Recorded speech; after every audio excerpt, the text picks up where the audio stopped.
Ladies and gentlemen, sports fans alike, welcome to another edition of Bill Swerski, Sports Talk Chicago.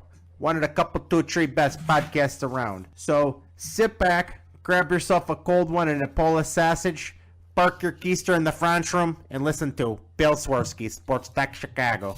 In Chicago, you know that all sports rock. The Bears, Hawks, Bulls, Cubs, and Sox. Pick your favorite, you can choose. As long as the Packers lose. For everything you need to know, it's Bill Swerski, Sports Talk Chicago. Bill Swerski, Sports Talk Chicago. Hey everybody, welcome to another edition of Bill Swerski Sports Talk Chicago. This is your hosts, Alex and Sean. On this episode, we're going to be talking about all the moves the Bulls are making and how that's going to impact next season. We're going to be talking about the first half of baseball, which we would love to just take out back and shoot, and the emergence of one. Rebel. But first, I'd like to thank our sponsor, the Rockford Ice Hogs. If you're not familiar with the Rockford Ice Hogs, they're the AHL minor league affiliate of the Chicago Blackhawks. What does that mean for you? You get to see the stars of tomorrow today at family-friendly, affordable prices. Unfortunately, the season is over, but that shouldn't stop you from heading on over to icehogs.com, getting yourself a hat, shirt, jersey, and signing up for season tickets. Tell them Swerski Sports sent you. Alex, how have you been, my friend? Oh, I've been just fine. A little hot, but I prefer the heat over the extreme cold, so in the end, I can't complain.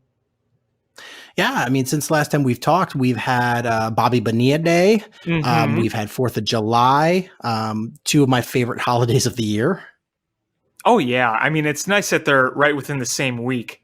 Yeah, it's not so much that I like Bobby Bonilla. It's that I like to laugh at New York teams doing stupid stuff, and to have an anniversary party for one every year is amazing. The Mets are just... I feel like they're almost doing this on purpose for publicity, or they are destined to be like the troll goofy team, because stupid thing after stupid thing. You had the Mickey Callaway stuff. You had another physical altercation with the Mickey Callaway and GM debacle.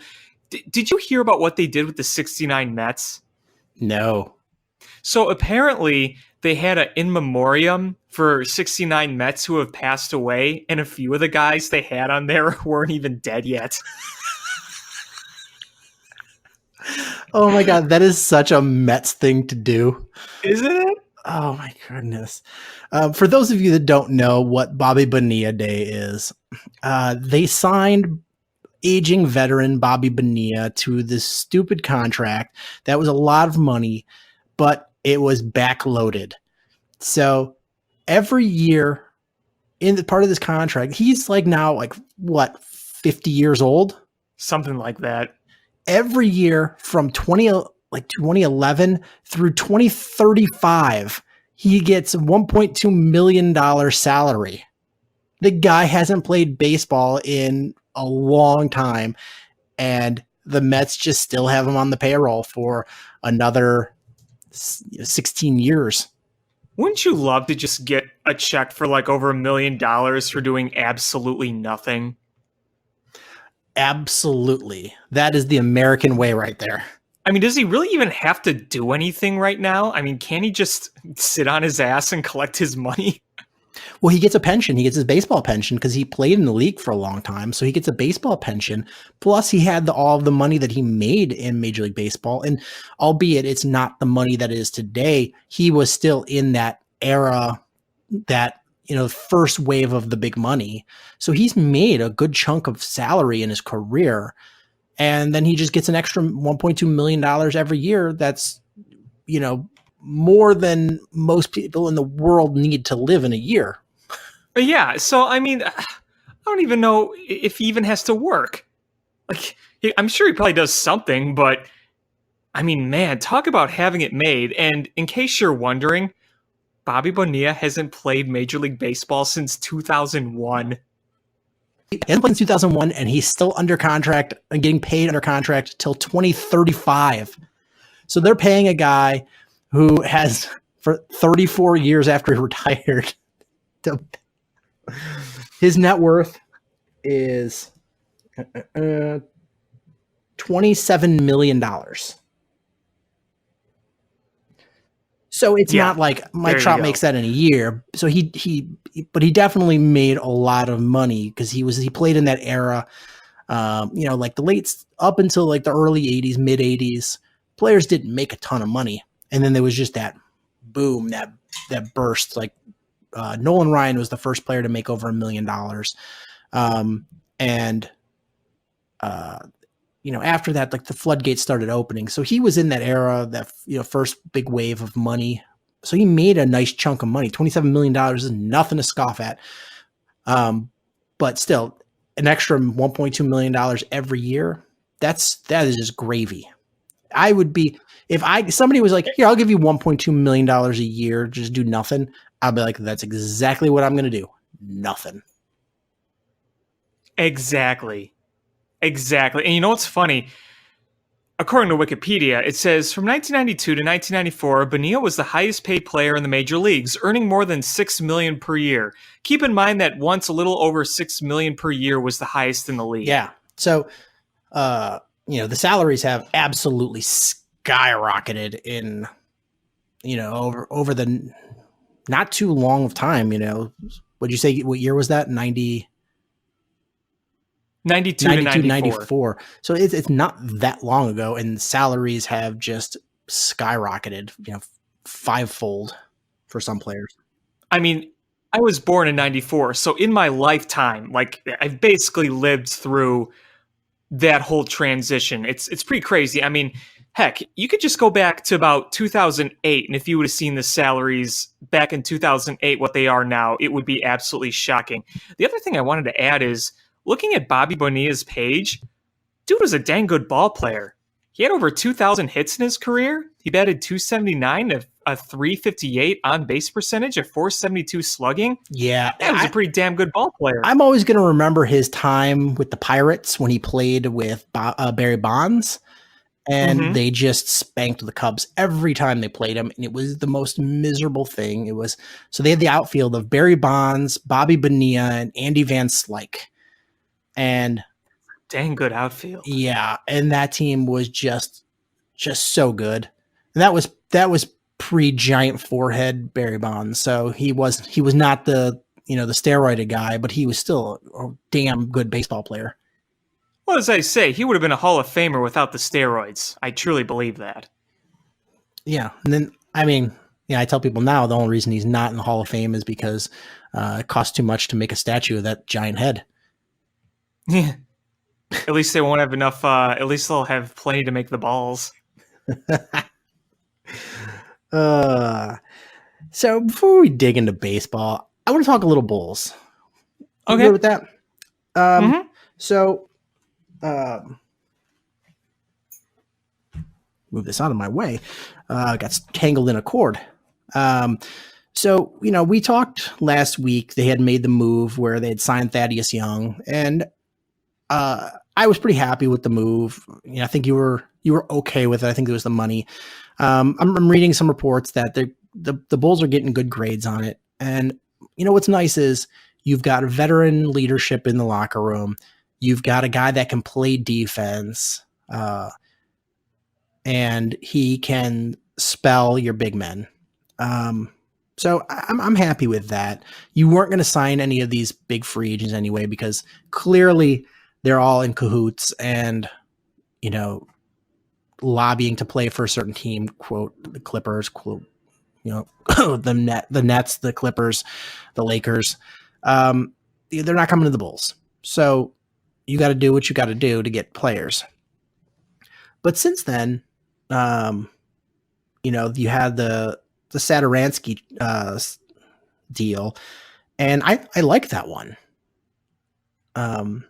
Yeah, I thought that was a sneaky good move. Yeah, I think I've heard a lot of people actually use the same term, sneaky good, because he is a facilitator. So he has the ball a lot, but he doesn't need the ball to be effective. He makes the players around him better, which really is what you need, because if this team is going to do anything, it's going to have to be on the backs of Lauri Markkanen and Zach LaVine.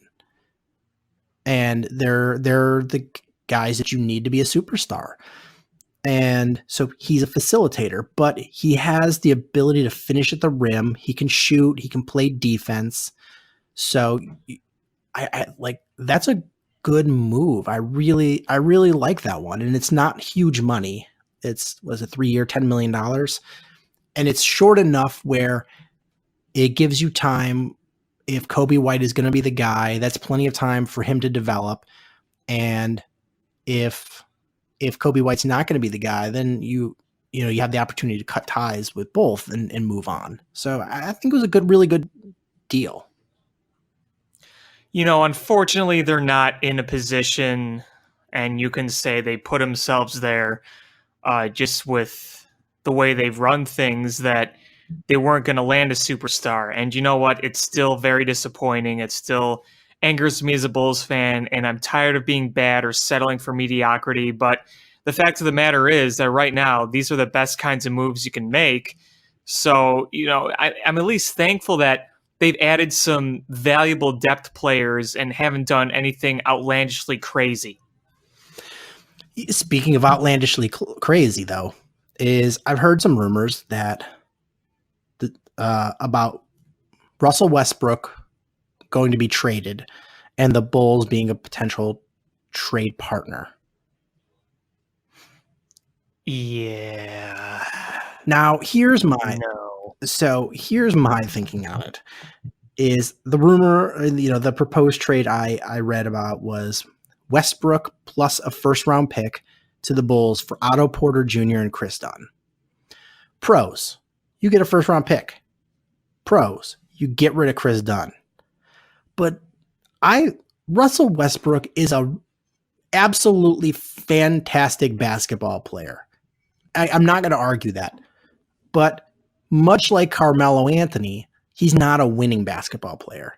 He is good enough to get you to a certain level, and that's it. It's kind of the Jimmy Butler effect.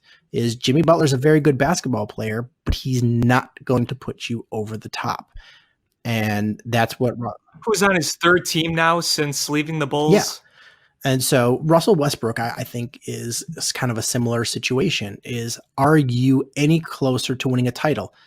Yes. But are you close enough where you could actually win one? No. And I think it stunts the growth of Lauri Markkanen and Zach LaVine, because those three guys all need the basketball, and there's only one basketball on the court at a time.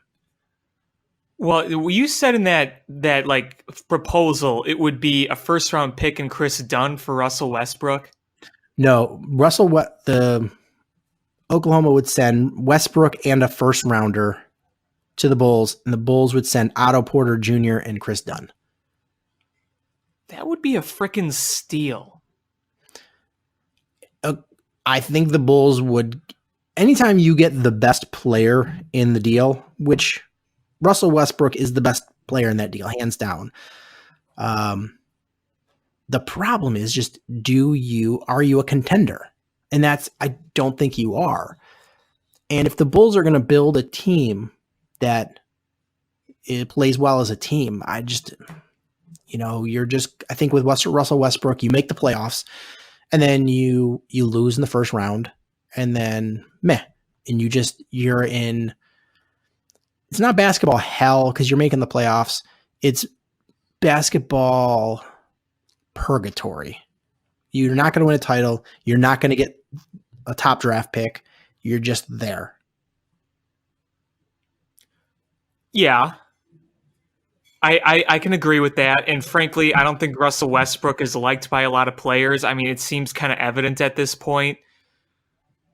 If that was what it would take to get Russell Westbrook, I feel like it'd be crazy not to do it. But I highly doubt that's all it would take. I mean, look at what Paul George got in that trade with the Clippers.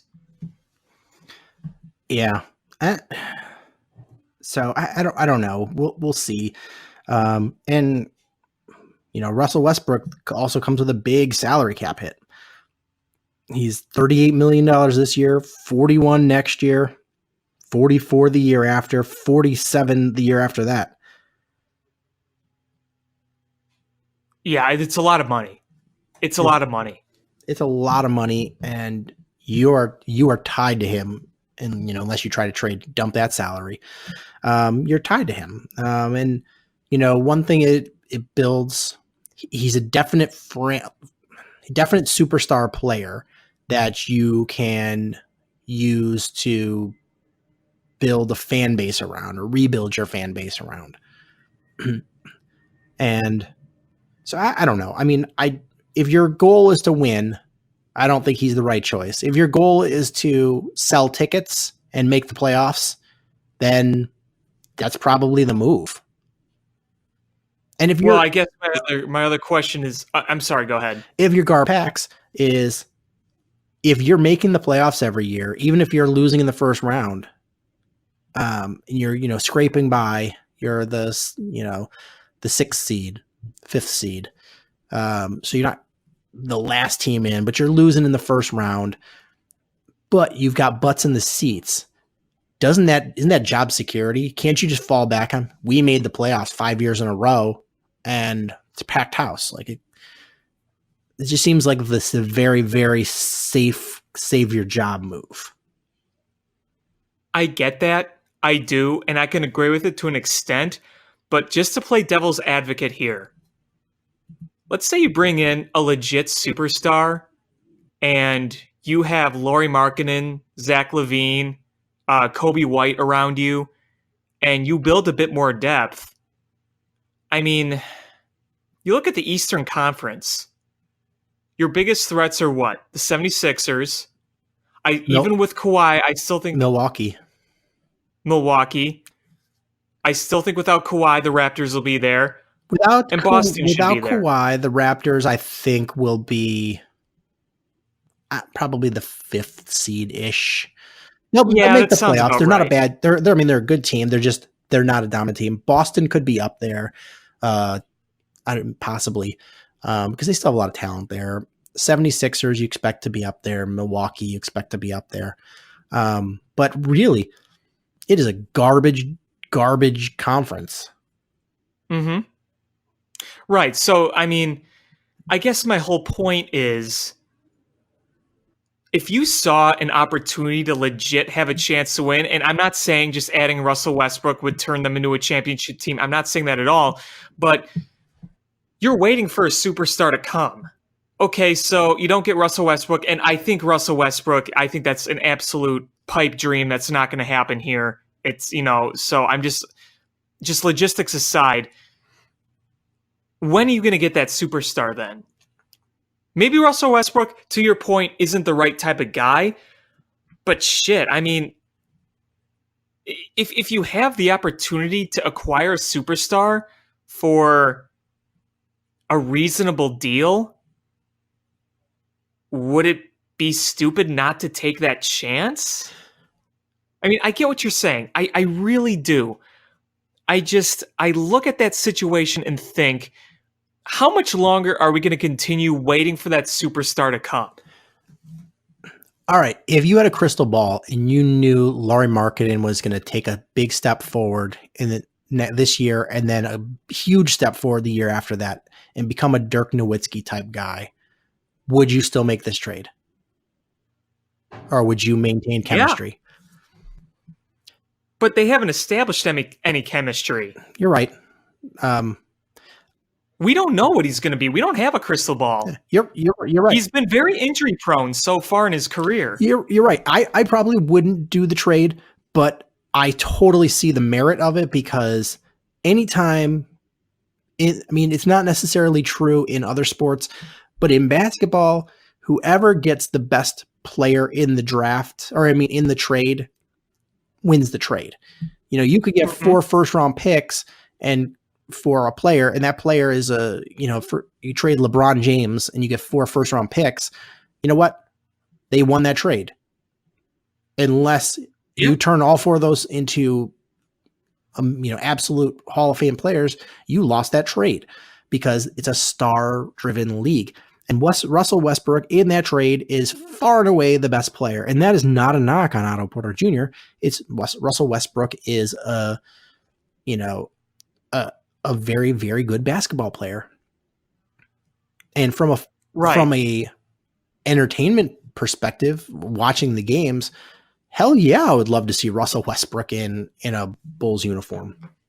Sure. And I definitely get what you're saying from your end. Believe me, it seems pretty clear that Russell Westbrook, a winning basketball player versus a losing one. I don't want to say he's a losing basketball player, but guys, big stars around him have come and gone, whether it's free agency or trades or whatever. And, he still hasn't been on a team that's gone all the way. He's been to the finals, but he hasn't gone all the way. So, I get what you're saying there. I guess just my whole thing is, do we keep prolonging this rebuild? Or if you have an opportunity to stamp down and add something significant? Because, how much longer are we going to keep watching this team and hope they tank for a top 3 pick? You're now at the point where if everything goes right on your team, like just on a core perspective, you're probably not going to be bad enough to get a high bid at a first overall pick or a top 3 pick to get a superstar. I don't see how many opportunities there are going to be to add a superstar. That's what I'm trying to say. Yeah, and the knock on Westbrook is he's a terrible shooter. He needs a lot of shots to score those points. Yes, he does. And you need to get more baskets more shots for Zach LaVine and Lauri Markkanen. And Russell Westbrook just takes a lion's share of those. And that's my thing is I don't think you ever win a title with him, but if you're not winning a title in this super team league right now. It's just not going to happen. Previously there was one super team with the Miami Heat, and then that broke up, and then you got a super team with the Golden State Warriors, and now you've got multiple super teams. You've got the Nets. You've got I forgot about the Nets. Yeah, you've got the Nets. You've got the Clippers. You've got the Lakers. You've got probably Houston. You've got Golden State still. Like you've got these super teams, and you're not going to beat them. And so if you have at least a shot if you've got a guy that's a superstar caliber. But I don't think you are a good enough team, and you're not building those 2 younger guys if you bring in a Westbrook.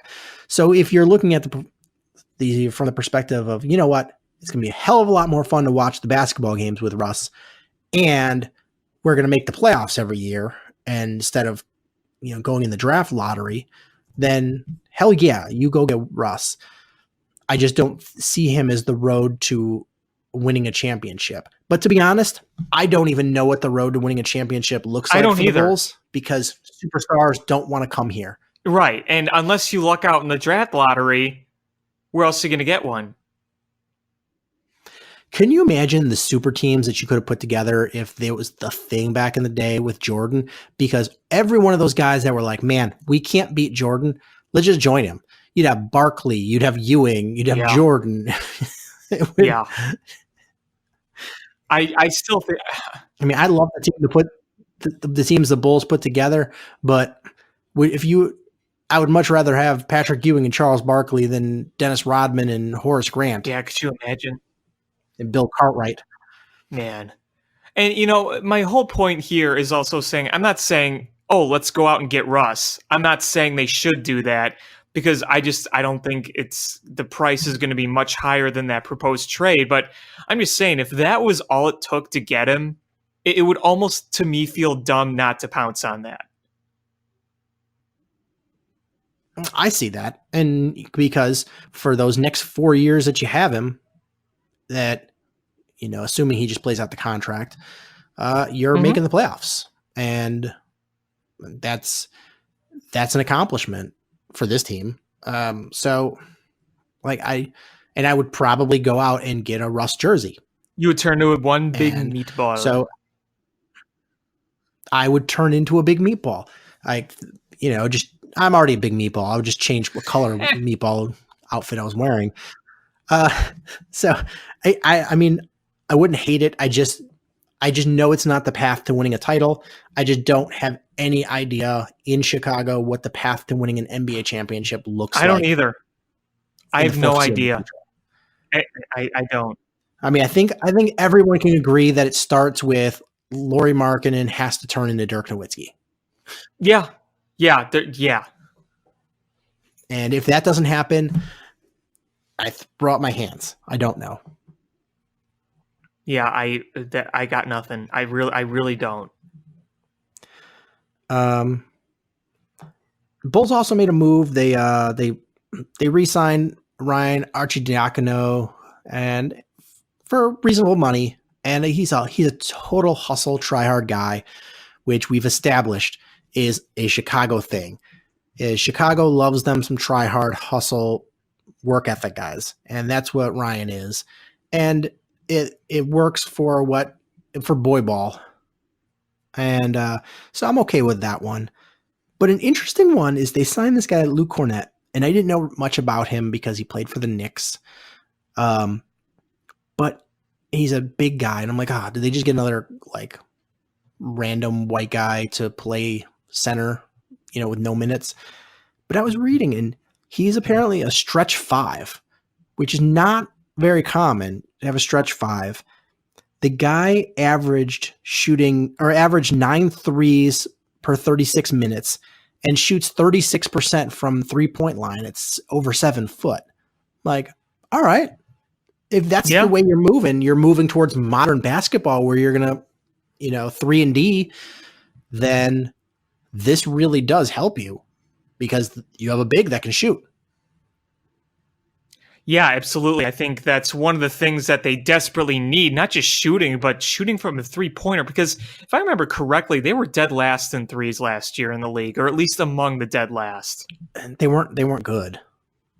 So they were far from good. Yeah, that would be, if that works out. I was reading about how that's another sneaky good signing, and not one of the blockbusters, but a very under the radar type signing that could turn out to be a positive. So, man, maybe we're seeing the turning of the tide with Gar Pax.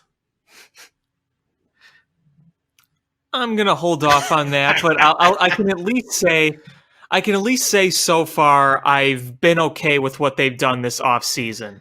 Yeah. What else do we got?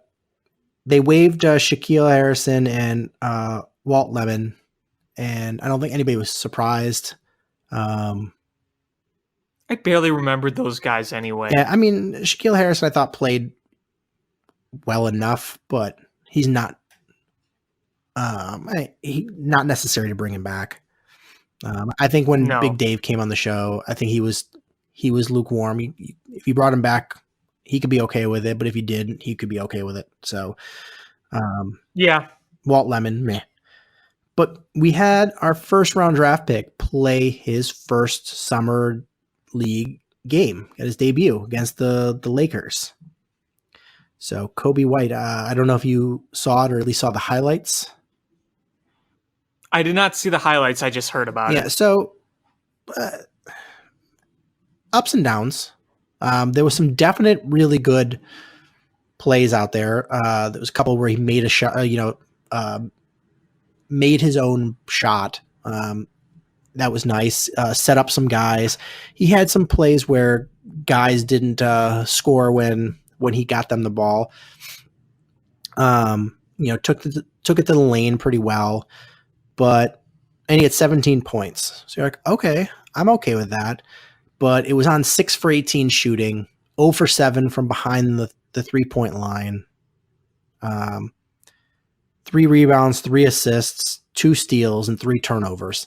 So there was some ups and downs. I think we're going to be in for a long road ahead of us to get consistency and consistently good play from Kobe White. I don't think it's a project, but I don't think it's a sure thing. He's definitely going to have to grow physically and really refine some of the skills he has. And I know that's really common with point guards in the league, is you've got to grow with them and let them, take their lumps. But I think it's going to be a little bit longer of a road for him. This might be a 2-year project. But, in year 3, you're going to see him take the reins. And I think that makes sense. I think you're not the only one who feels that way. Yeah, just be prepared for some growing pains with him. And honestly, at 7 with this draft, I don't know what we were going to get otherwise. It was. You missed Culver by 1. Yeah, there's a couple of guys you really wanted, and they all went before you. There was a couple of guys that you wanted. Most of them weren't worth trading the Kings ransom to move up a couple of spots, because other than Ja and Zion, I don't think the other guys were worth moving up or spending a ton to move up. And he probably got the best of what you could get. So I'm not hating on it. It's just I don't think he's going to be ready to be a worthy contributor on this team at this time. I think you're going to have a lot of nights where you're just like, the hell is this guy doing? Like, a lot of turnovers, a lot of poor shooting nights. I'm prepared for your meatball yelling towards him. I'm very much looking forward to it. It will come. It will come. I might just make a soundbite of it and put that on there. So yes, the more sound bites, the better.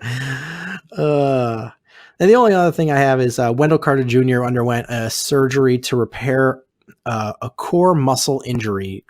Quote, I don't know exactly what that means, if that's a sports hernia or, but they said he'll be ready for training camp. So I hope that doesn't have any lingering effects of him. Hasn't even played a full season yet. Just, hate to see it. So I don't know how serious this is, or if it was just something that was just a painful thing that he could have played through, but wanted to get it taken care of in the off season.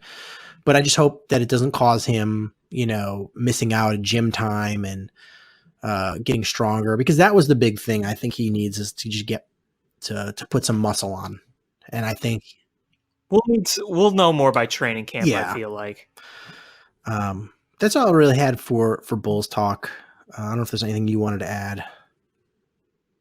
Nah. I mean, we didn't get any of the superstars, so we'll keep plugging and chugging. Man, wouldn't it be cool if we saw an all LA Western Conference Finals?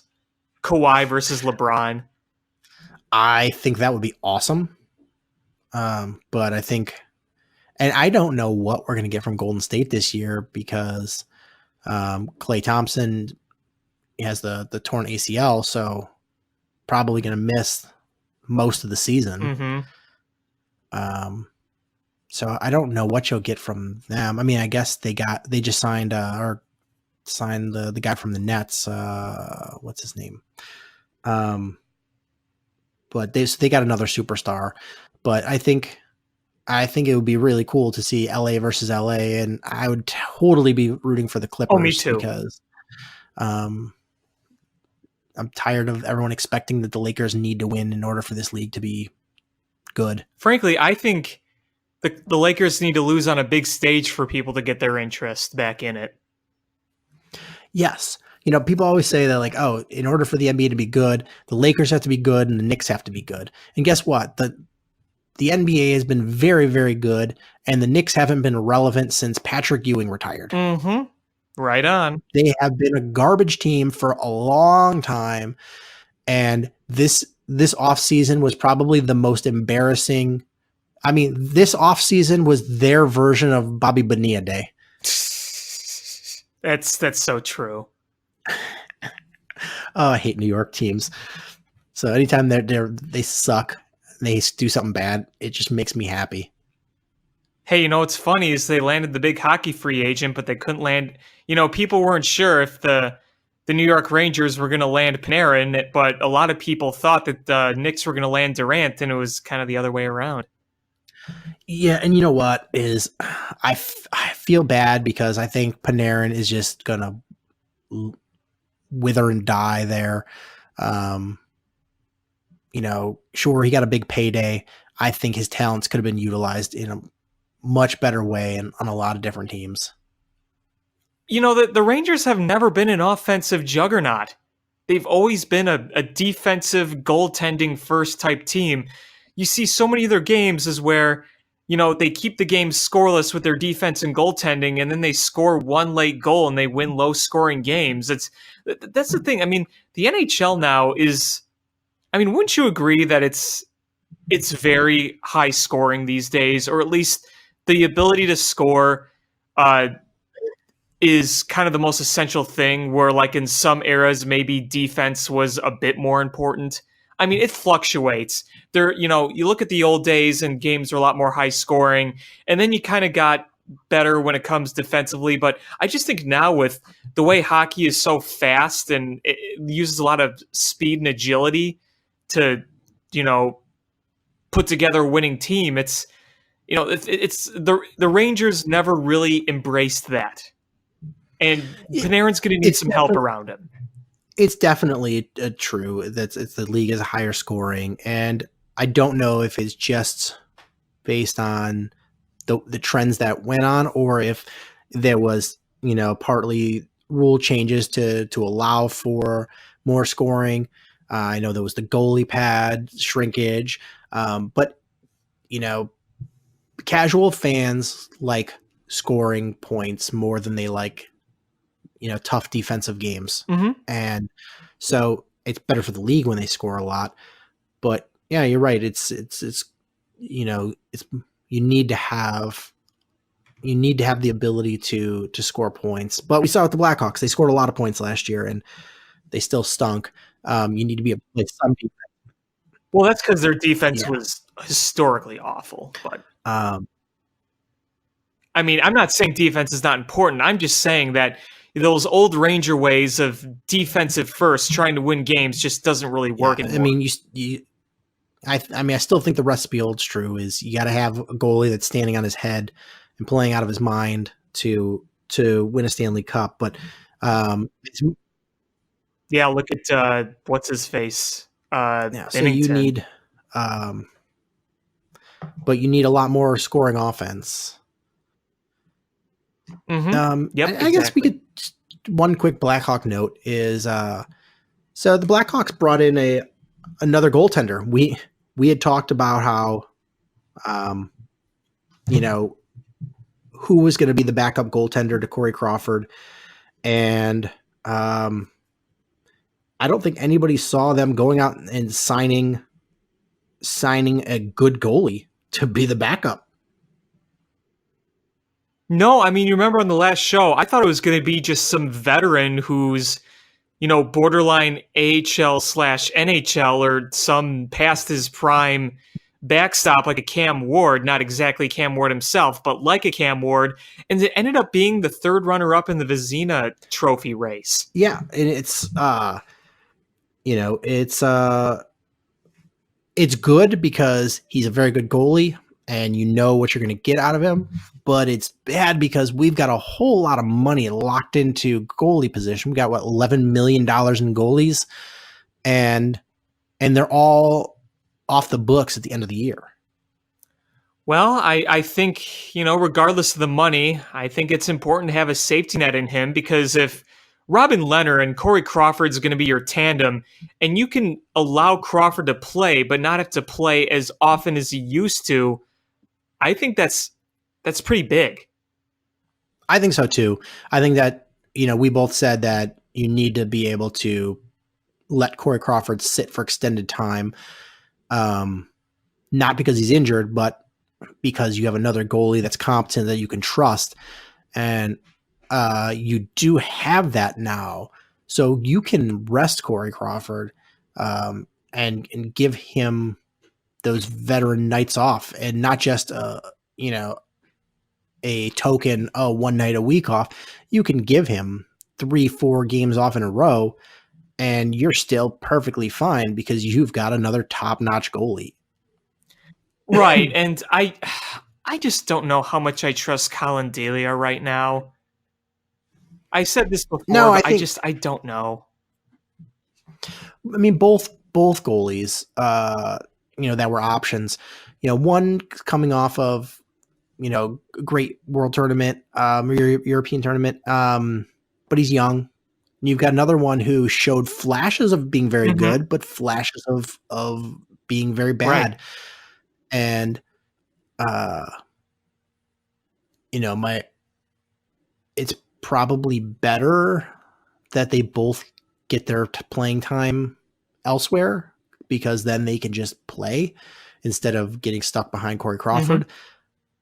But this situation lends itself to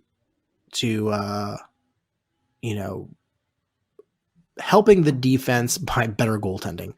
Last year we saw the defense was terrible, and I'm not giving them any excuses, but we saw some stretches of bad goaltender Yes, we play did. that didn't help anything. At least if you can shore up, no easy gimme goals, and then take away some of the higher percentage shots, just from good goaltending, I think it eases up the, I guess it eases up the responsibility on the defense, makes it a little easier for them. Look, if you see good goaltending from both Leonard and Crawford, and you have at least respectable defense this year with some of the upgrades you made, I don't expect that defense to be good or great, but if it's at least respectable and you have good goaltending, then that is a big difference. I mean, it would have been a big difference last year in some of those games they lost that they could have won if they were better defensively. To me, it could at least give you a shot. Let's say the offense is what it is, and you have good goaltending and at least respectable defense. I mean, that's enough to get you in the playoffs, I think, with that team. I think so too. I would be honestly surprised if this team doesn't make the playoffs. And I'm not talking about, being the 1 or 2 seed or winning the division. But I'm not talking wild card either. I think this team is going to be, I don't know, maybe like 4th, 5th seed type team. I think they're that good. As long as you got healthy goaltenders, I think the defense is going to take a step forward.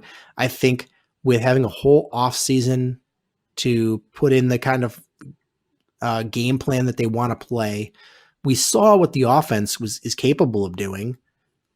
I just think that they can be a much better team. Here's my early prediction, way too early prediction of what the Hawks are going to do record-wise.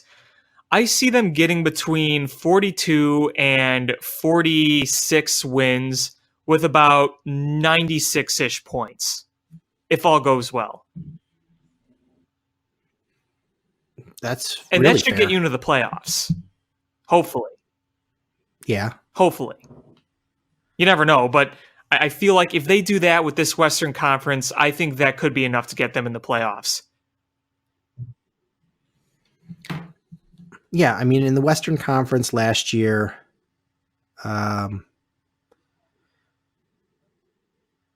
Because the Stars made it to the That- playoffs and they had 93 points. 93. Avalanche made it with 90 points. That's true. They were the I lowest. forgot about that.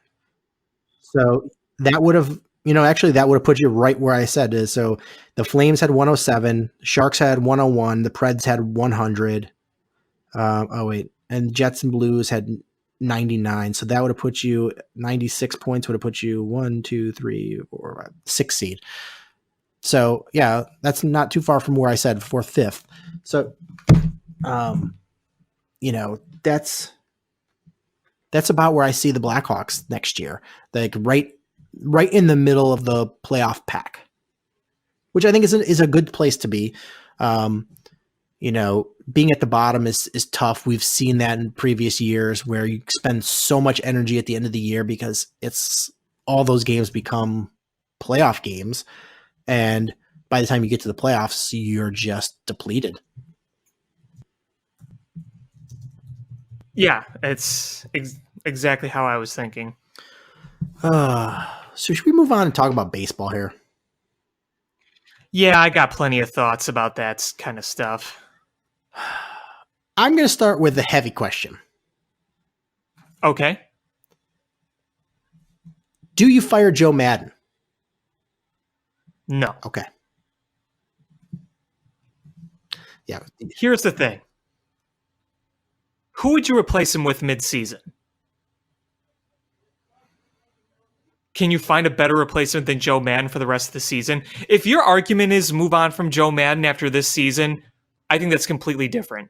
And frankly, I think if they were really falling behind right now, then firing Joe Madden right now would be reasonable. But as mediocre as the Cubs have been, and frankly, this team is making an inexcusable amount of boneheaded plays, and someone needs to be held accountable. But for as bad as it's been, thank God for your terrible division. You are still in first place. Yeah, I don't know what the answer is, because clearly Jed and Theo are, I don't even know what the term is, beyond frustrated. Mm-hmm. They're whatever it is, beyond frustrated. Frustrated is mild, what they're feeling. And I agree with them is, you're not getting the type of play that you expect with the rotation and the players that you have. You're not getting the wins that you are expecting to get. You're playing much lower quality of baseball than what you should be based on what you have on paper. And I don't know what the answer is. I feel like all signs are pointing to Joe Madden being not coming back next year. I agree. So,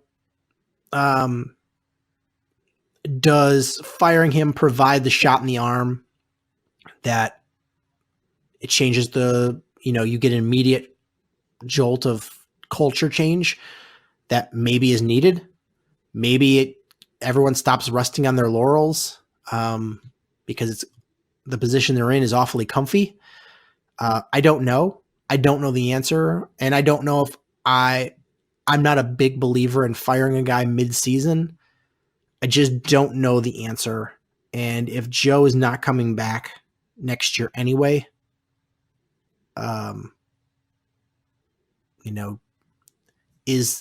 is the guy that's rumored to replace Joe even working right now? God, I do not want Joe Girardi here. I want him to stay the I don't hell either. away from here. There is a reason he was fired, even though his team was one win away from a World Series. You heard those stories about losing the locker room. He's an old school mentality that doesn't embrace anything modern. He is not the answer. I agree. And this is going to sound meatball-y, and I'm not calling for him to have the head skipper spot. I think this team needs David Ross I do too. somewhere on that coaching staff. I do too. I thought he was logical for bench coach because he is close enough from his playing days to still, have, that relationship. But everybody looked at him like he was a pseudo manager when he was a player still. And I think that was a big missed opportunity / mistake not having him somewhere on this coaching staff. Maybe it was they made the offer and he turned it down. But I feel like that is sort of needed. I feel like Joe is too lackadaisical. And I feel like David Ross was, when he was on the team, was the behind the scenes saying, you know what, Joe's okay with this. Cut the shit. This is what we're doing. And, he was the bad cop to Joe's good cop. And not in a bad way, but in a, mom let me eat cake for dinner, but dad's here tonight. I got to eat my Brussels sprouts. The necessary nip it in the bud. I feel like that is needed on this team. And David Ross was the one after Game 4 when they were down 3-1 the World Series saying, "You better not hang your heads. Don't look defeated. We're not out of this yet." That was him. Yeah, he is a very, I think, just the leadership, the baseball knowledge, and the fiery competitor. I just, and the personality, because he's like that balance between being a player guy and a hard-nosed guy. Like, he can walk both lines. You get a lot of times where you fire a manager that's too much of a player's manager and you go to a hellfire and brimstone guy. And then when that message stops working, you fire him and go back to a player's guy. I feel like, he's very player-centric, but he's able to deliver the message you don't want to hear or that you need to hear, and in a way that you're like, that kicks you in the ass, but in a loving way. Yes. I could not agree with you more. And I feel like he would have been the perfect bench coach at a perfect opportunity when you lost somebody that went on to a managerial spot, that you go, oh, let's bring this guy in. And, I understand that he wanted to spend more time with his family because he's baseball old, but he's not real life old. But I just feel like that was a missed opportunity. And I think that could really have been a big improvement for this team in helping them, be a better team at this point. I am right with you right there. I really am. And, I know people say, what do you mean? You don't want Joe Girardi, but you want David Ross, who has no experience? I'm not necessarily calling for David Ross to be the next manager, but I would, like you said, I would like him on the coaching staff. And wouldn't you want somebody who knows your culture, who has clearly made a positive impact? The guy was carried off the field after they won the World Series. I mean, do you really think they're going to respect old man Joe Girardi and his old get off my lawn attitude over somebody most of those players know? I mean, that's how I feel. Joe Girardi won his World Series with a stacked Yankees team 10 years ago and was chased out of New York after nearly winning a pennant. That just doesn't happen for no reason. And the whole he's holding out for the Cubs job thing, I mean, is that really the case? Or do teams just not want him? I really don't know. Nobody wants him. He's not a hot commodity. No, he's not. There was a brief period of time after he left he got fired from New York that I think he was a lukewarm commodity. But I feel like we've talked about this before, is the shift in managers is you don't need a real manager per se. You need an in-game kind of guy, and most of the decisions are coming from the front office. It's becoming much more analytical. Mm-hmm. Is look at Los Angeles. Look at their bullpen handling. They have a schedule, who comes in when, in what situation, who's pitch. It's a formula. It's a formula how they use their bullpen. And I think more teams are going to that. They're going to the analytics. What's the best? And it's not like, oh, numbers are always right and intuition's always wrong. No, that's not the case. You look at it kind of like playing blackjack. Sure, you can go up there being a weirdo that doesn't know any of the rules and win a hand and win a bunch of money. But more likely than not, you're going to win by following a formula. Is the dealer shows this, you do this. If the dealer shows that, then you do that. That's the formula for your best odds of winning. And that's what the metrics show you is, all right, you've got a choice of Caratini versus Almora to come off the bench and pitch hit. All right, what kind of stuff does this guy throw? Who's hits that the best? Do we need somebody to make contact? There's 2 outs. Who's the better contact hitter? It's analytics involved. Sure, there's a little bit of gut if things are even, but there's a lot of metrics, and that's sort of the way baseball is going, is to be metrics driven. That's why you're seeing managers that are making $1 million a year or less instead of $6 million a year or more. It's one of those things where a resume doesn't always do it if the resume saw accomplishments a long time ago. Joe Maddon was in his prime when the Cubs went out and got him. You see other managers get hired the same way. When the Cubs hired Dusty Baker, he was coming off a World Series. Joe Girardi, to me, has done nothing to merit a big-time job like this in this market for a while. And no disrespect to Joe Girardi. I know he was a solid player. I know he's from here and he really likes it here, and I'm sure he's a good guy. But just, you got to look at the styles. You got to look at the philosophies. And, there's more than I think just what's on paper at times. Joe Maddon, his type of style, culture, accomplishments was all the right fit for what the Cubs were becoming in 2015. And you can make an argument that he's run his course here.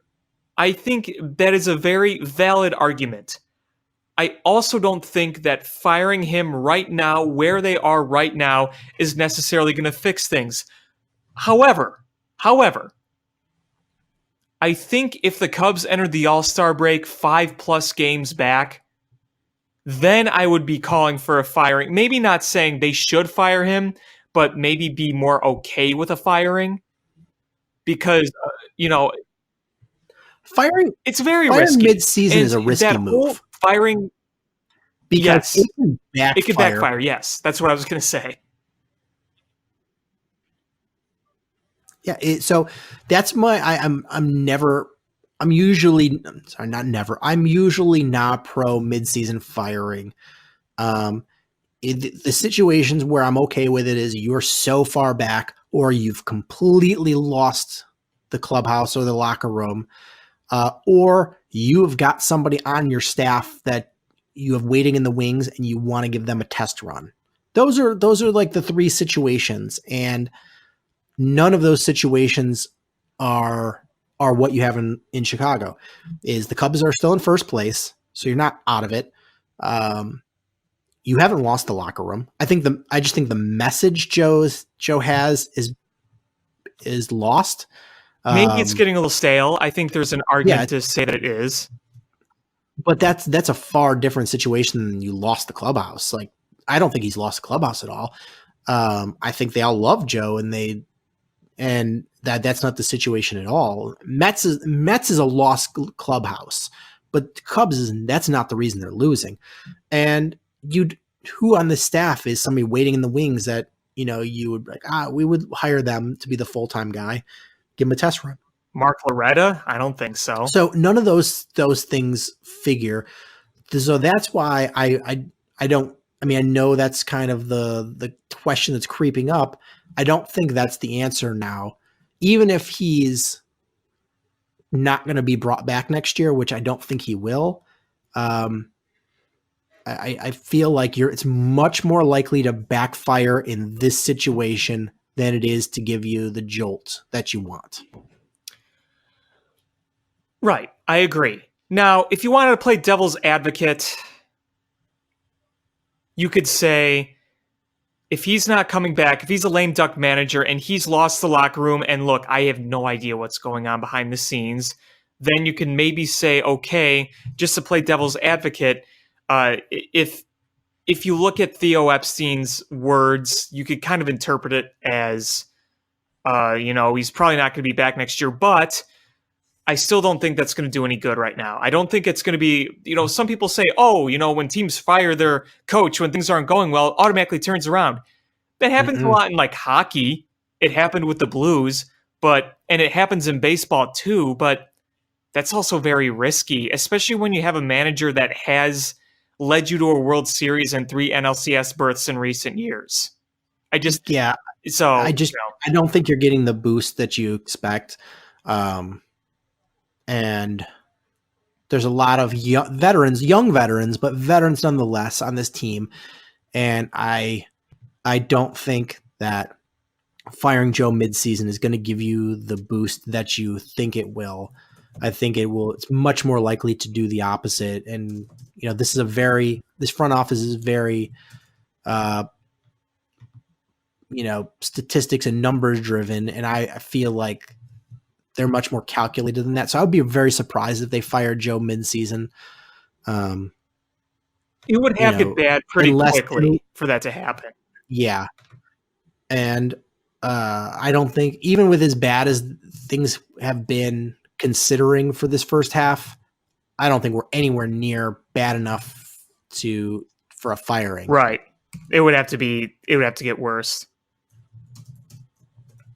And staying on Joe Madden, thoughts on the Pirates situation? The whole hit by pitch thing. Yeah, and spin moves, and coming out there and having words with, was it Joe West and the Pirates manager? Honestly, I think he was just trying to light a fire under his team. I think that's too. All that was. And I applaud him for it, because I think Clint Hurdle's a red ass douche, but oh, he's totally a red ass. And do I think the Pirates were throwing pretty inside? Yeah, but I don't think the hit by pitches were necessarily intentional, though. Right. But they have a history of doing it. And, Clint Hurdle is he's an old fashioned red ass. And, that's just who he is. He'll get under your skin, and, I can respect that he sticks to his guns, but I still don't think it's the way I like to play baseball. I just think it was a way to light a fire under the Cubs that needed it. Right. Clint Hurdle sitting in the dugout going,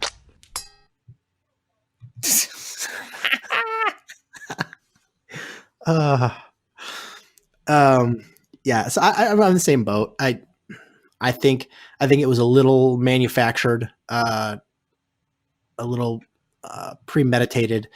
I think he knew going into it that he was going to take that opportunity, that the first hit by pitch or the first inside ball, he was going to make a thing.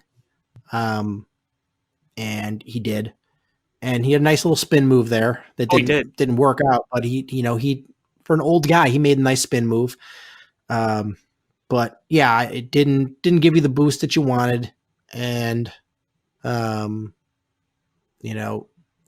think now you're just gonna have a situation where next time you play the Pirates, it's pitchers are gonna get tossed. Yeah. Yeah. So I think a lot of frustration was boiling over. I think Joe Madden realized, hey, I need to get these guys back into this. You lost an absolutely brutal game the day before. So it needed something. Just needed something to happen. And I think should we pull? It was just funny. Oh, go ahead, sorry. It was just a whole funny scene. The photos were great. I didn't see any good memes. I'm sure they're out there though. Oh, they're great ones. Should we just pull the Band-Aid off and talk about Monday's game? Yeah, why not?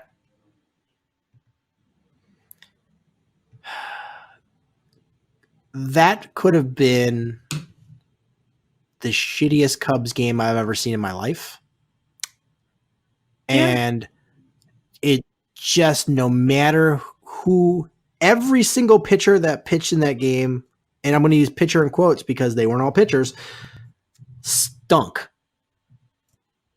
Like, I felt like that was a game that it's not even like one guy had a bad game and it just kind of snowballed. They all stunk. And it should have been like a mercy rule game. Little League would have put that out of their misery right there. Oh, absolutely. I mean, Azalai had a bad game. Brock came in and stunk. You had Descalso pitching. Kimbrel stunk. Like, they all just stunk. It was bad. And, Alzolay made the start, and it was his first road start, so, there's going to be growing pains with him, whatever. But the Cubs, after he got out, they started to get back in the game. And then it went to crap again.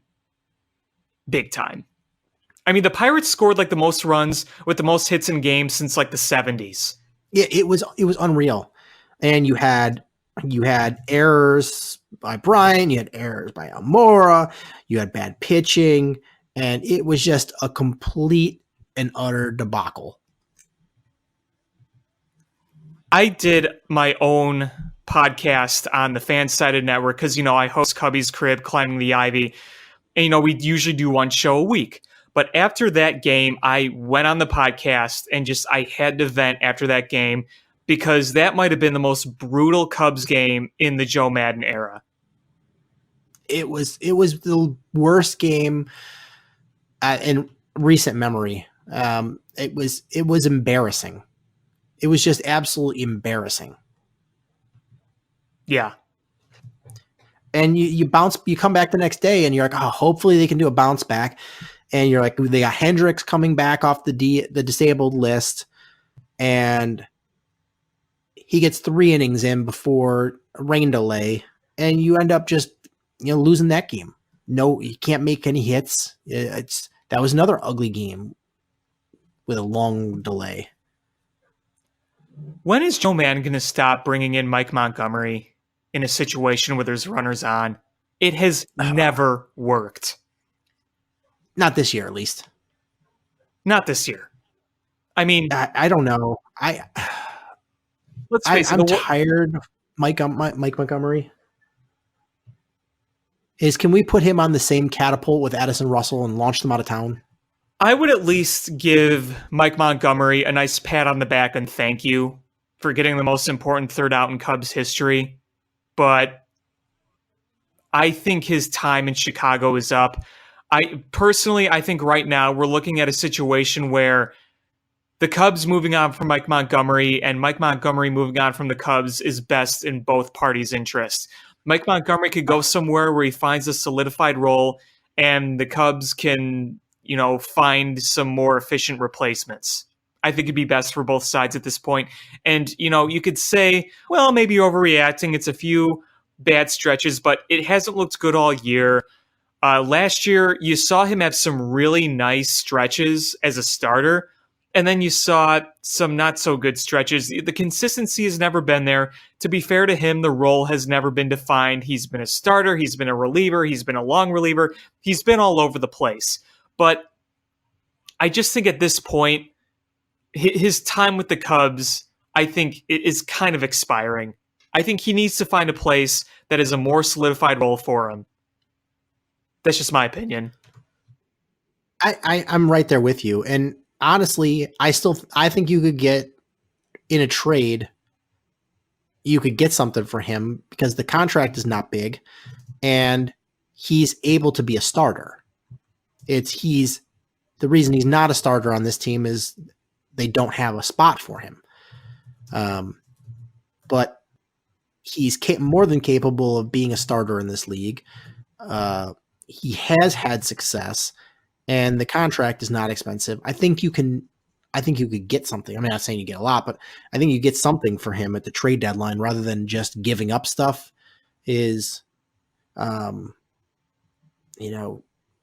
Somebody might be willing to take him for, inexpensive starter. Starters are always needed in this league. Of course. I mean, whether you're a fifth starter or an ace, you always need some depth. Absolutely. So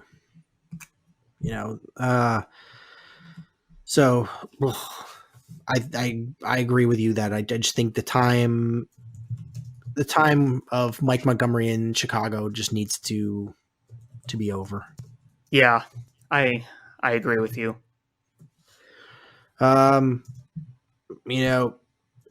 Cubs were competitive in the Wednesday game, and you had Craig Kimbrell blow a save, and it really sucked the timing of it because that would have been a nice win after 2 shitty losses. Darvish pitched meh. He had some decent stuff in there. Didn't walk anybody, but gave up 7 hits, 4 runs, pitched into the 7th. So some positives, some negatives there. But Craig Kimbrell, didn't deliver. I'm not too worried about him. We saw him throw some really good stuff in his save last night. The command just has to come back. He was throwing with good movement and hard. I'm not too worried about him. I expected a little rust. And when he got knocked around in that game in Pittsburgh, he came in a really garbage situation. In the save he blew, that was defensive miscues. I can't really be mad at him for that. No, I'm not mad. It was coming. It was a blown save at a tough time. After losing those first 2 games like you did, if you could have got the win there and split that series, that's got to be a huge morale boost. Sure, I guess. Yeah, you're probably, compared to losing 3 out of 4, yes. I mean, you lost 18-5, and then if you can come back and split that series. Yeah, no, that's valid. But it is what it is. And you're right. I don't throw it all on Kimbrell. It sucks that in a pivotal game in a series against a division opponent, you get a blown save. But honestly, the Cubs just need more offense too. You can't rely on the bullpen to shut things down routinely. And that's, one of the main issues is you have a lot of inconsistency there. I think the back end of our bullpen with Kimbrell, once he reaches full speed, is going to look really good. Cishek has been really good. Pedro Strop has been pitching a lot better. And, that's a nice back end there. But, some of your depth, you're not getting the consistency out of it. No, you're not. But you Thursday's game, you got that shot in the arm that you'd been hoping for, that we had talked about previously with other top teams getting. Astros, Dodgers, they bring out minor leaguers and they play well, and that's what we saw on Thursday. And I don't think the Cubs have had that kind of luxury lately. No. Rebel. So far he's looked okay, but how long is it going to last? I don't know. But it's a kind of an electric start. Very, the first game, you had the triple home run. He was a double away from the cycle, but he had two strikeouts and an error. So, you're going to have some growing pains there, but you at least got some sort of offensive push that you've been desperately needing at second base. Yeah, here's kind of my opinion. I still think you need to go out and you need to get a veteran second baseman, one that's reliable, one who knows who could play the position and at least hit with respectability. But keep Robel Garcia around for, someone to be there, because even if Robel Garcia continues to play well, what if he's a flash in the pan and he fizzles out like Arizmendi Alcantara or Rebel. You love that, don't you? Oh my God. Or like a Jake Fox. You know what I mean? I still want them to get another veteran infielder, because I don't know when Daniel Descalso, if he does ever turn it around, or can we just be done with Addison Russell? Here is my thinking is I fully agree with you. It will be really nice to have it doesn't even have to be a flashy second baseman, just somebody that is competent fielder and, is a decent at bat. And if we could have Garcia play backup, and, play every couple of games, and keep getting that big league experience, and just jettison Addison Russell. If I never see Addison Russell taking a bat for the Cubs, I'm all right with that. Yeah, absolutely. You know, his at-bats, he had that one stretch where he looked okay, but he's not a quality bat, not a quality person. And he doesn't bring you anything to this team to score runs.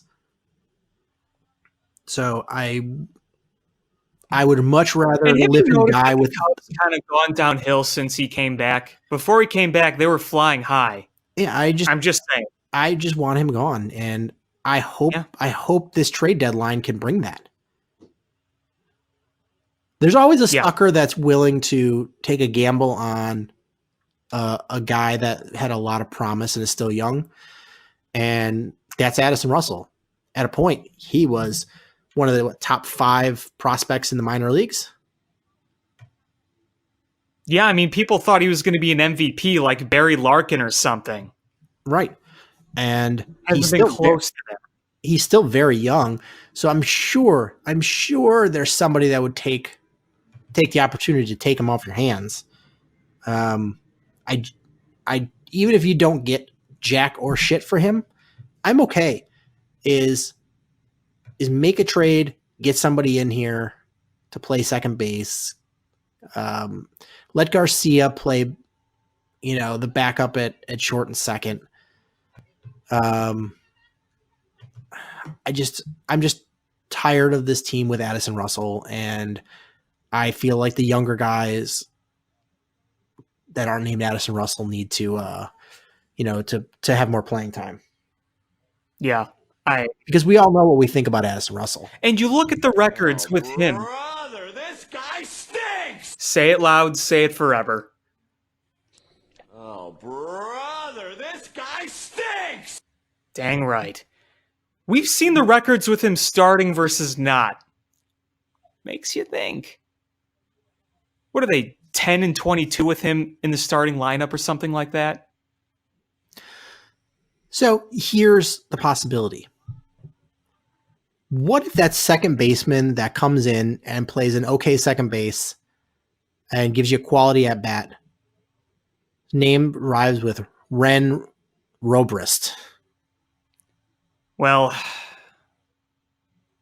it sounds like from what they've said, they plan on having him play again, but I have no idea when that's going to be. And I want him back with the team. I think his presence is one of those things that has provided a spark for the team when he's been there.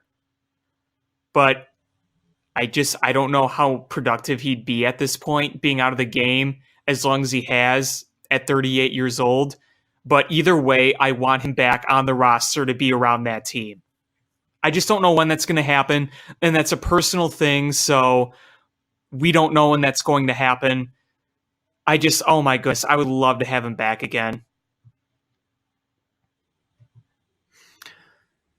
I keep going back to it. So now, based on what's being said, it sounds like he's definitely coming back, not an if, but a when. And I just think that is the shot in the arm that this team needs. He's definitely one of them. Definitely one of them. I totally agree.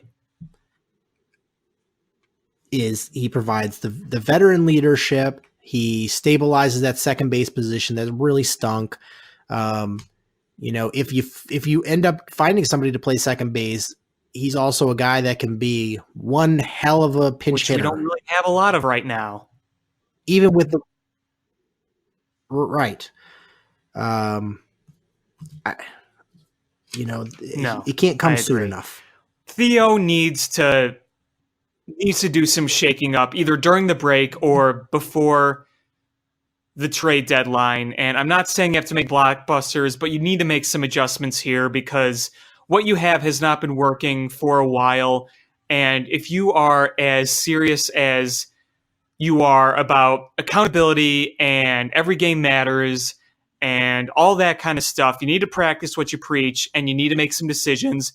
And you know what? I really think you need to realize that a certain second baseman / shortstop is not the solution here.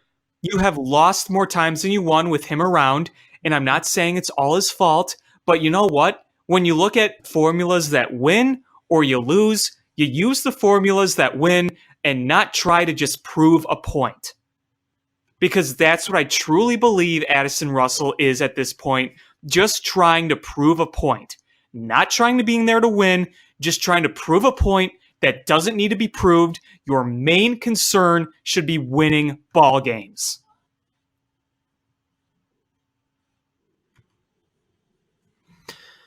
So you brought up a name before, and I know it's been tossed around a lot as a potential trade candidate that could really help set the table for this Cubs offense. Whit Merrifield. He's not a 1-year rental. He's got a few years of control. 3 or 4 more years under contract. That it's a reasonable contract. So he's going to be expensive. Is to bring him in, would you trade Schwarber and Alzolay? I would not want to trade Alzolay. They need reliable. I mean, I don't even know if he's going to be any good, but you need to develop some pitching. That's where I'm at. I'm willing to part with a Schwarber. Me too. I'm willing to part with any number of position players. It's the cupboard is empty for pitchers, starting pitchers. And I don't know. I'm not saying that Alzolay is going to be the guy that comes in and fits in this rotation, is, a great pitcher. I don't know. The stuff looks great, but we also saw him get knocked around in Pittsburgh. So I don't know, but I also know that there's not a lot behind them that's anywhere near ready to go to the majors. So that's a tough pill to swallow. I mean, you can give up. I mean, I'm more than fine to give up an Almora and a Schwarber and a Russell. And I would be much more willing to give up a Nico Horner. Is the pitching we've seen the pitching depth has just not been there. I'd really love to not trade Nico Horner, but I don't want to either. But I just, I think Whit Merrifield is a pipe dream, to be honest with you. I don't think they have the capital to do it. I really don't. And I think you can look for cheaper solutions elsewhere. Because here's the thing, the Royals aren't stupid. They have a bad team, but they're not stupid. They know the value that this guy has. And they also know how much longer they have under contract. So it's not like it's trade him now or done. Is guess what? In the offseason, there's going to be, arguably even bigger market for him. Yeah. And other teams are going to have more capital. I mean, what I think is one of the most frustrating things right now about the Cubs organization is their cupboard is bare when it comes to assets in the system. You have a few prospects, but overall, the cupboard is pretty bare, right? Oh, absolutely. Yet you see teams like the Astros and the Dodgers, who have bought the past few years and have contended, but they still seemingly have an endless array of assets in their system. The Dodgers still have all these resources. The past 2 years, they have traded for rental Manny Machado, Yu Darvish, and a couple of other guys. And yet they still manage to have depth in their system. And the Cubs don't. That frustrates me. Doesn't it frustrate you? Absolutely. And you look at the top draft picks of the past decade. Hayden Simpson, nothing.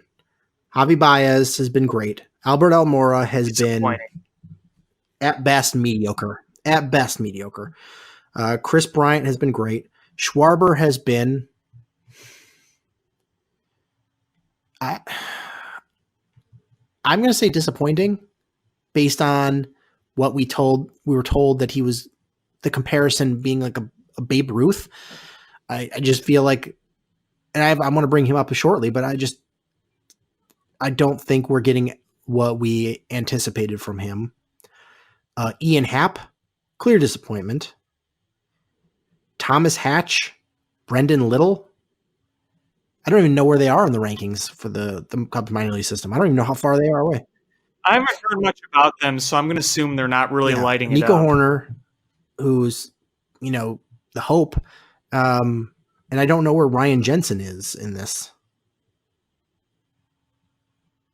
I mean, they just drafted him, so it's going to be a long time before he's an impactful player in the organization on the big league level. But yeah, I think the best way to describe Schwarber is he's going to go down as a hero on the Chicago Cubs. He was key in getting them that first World Series, but in terms of the long-term outlook, he is not the player we thought he was going to be.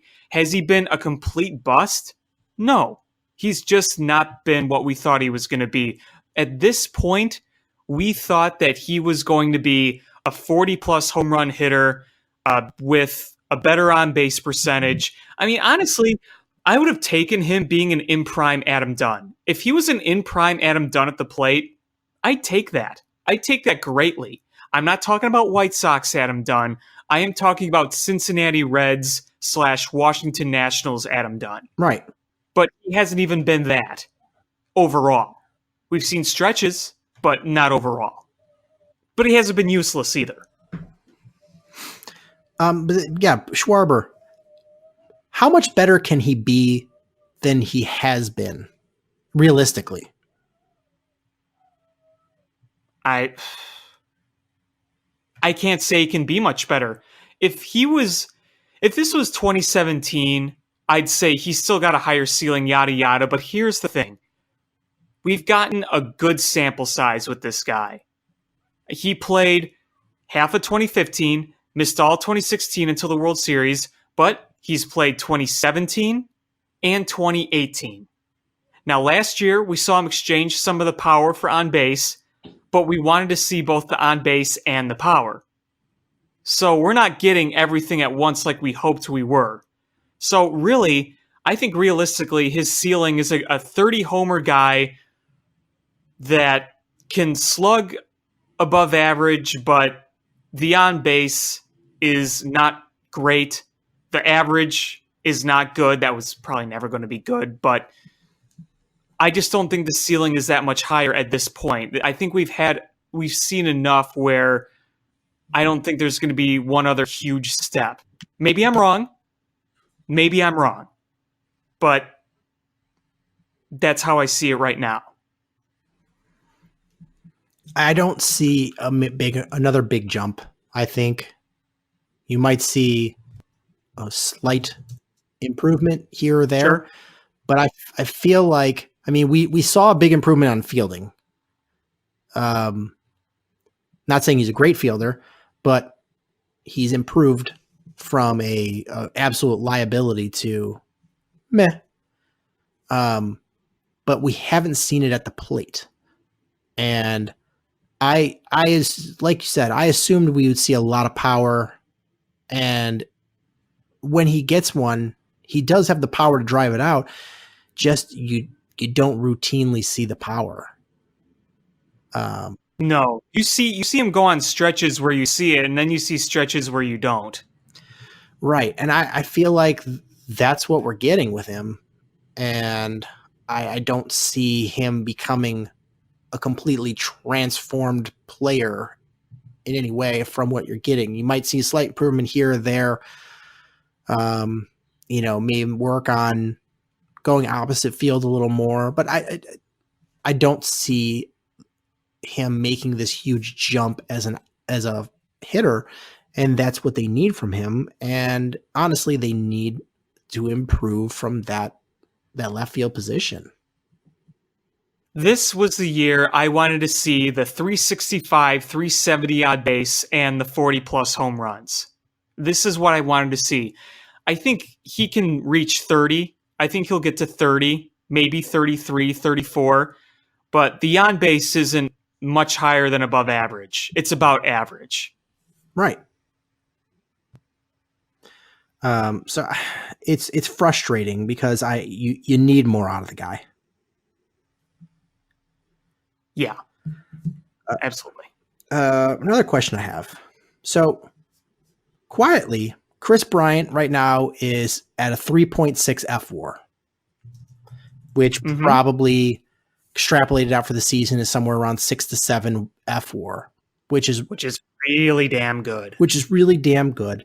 I know we haven't seen the hits with runners in scoring position that we wanted, but you are seeing the increased launch angle from him. You're seeing after that just absolutely miserable stretch at the beginning of the season that, if you were to take that out of the equation, the numbers this season are pretty darn good. Very comparable to his MVP season. Do you think he takes that another step forward in the second half, playing more relaxed, better at bats in big spots? Yes. I think he's proven he's good enough. I mean, you look at the numbers right now across the board, the slash line, the slugging, the OPS. I mean, that's elite stuff. Yeah, and you know what is I saw a poll where if you could only sign one, do you sign Baez or Bryant? And the vast majority were Baez. And I get it because Baez seems to come up big in big situations. He's a very bigger the lights, the bigger the outcome kind of guy, flashy. But if you go just by straight statistics, Chris Bryant is still the superior hitter. Yes. Oh, yes. Yes. I mean, that on-base percentage is far higher than Javi Baez because Javi Baez is boom or bust. And Baez may be more exciting. He may come up with the bigger hits, but yes, you're right. Chris Bryant is just look at those, just look at it objectively at those numbers, and damn it, are they good? They're really good, and really, really good. And when you figure in that he had that huge chunk of the season that he was miserable, and you're like, man, that drags the numbers down. If you take those out, man, they're just even better. I agree. I think the second half you're going to see Chris Bryant be better. And I think that's going to be a key. Those big runners in scoring positions, because that does need to be better. There's no question about it. I think that's going to be a key for the Cubs in the second half. I think they're going to make a key acquisition in the bullpen. Probably a left-handed bullpen pitcher. I think that's going to be a key. Ben Zobrist coming back, I think, is going to be a big key. Mm-hmm.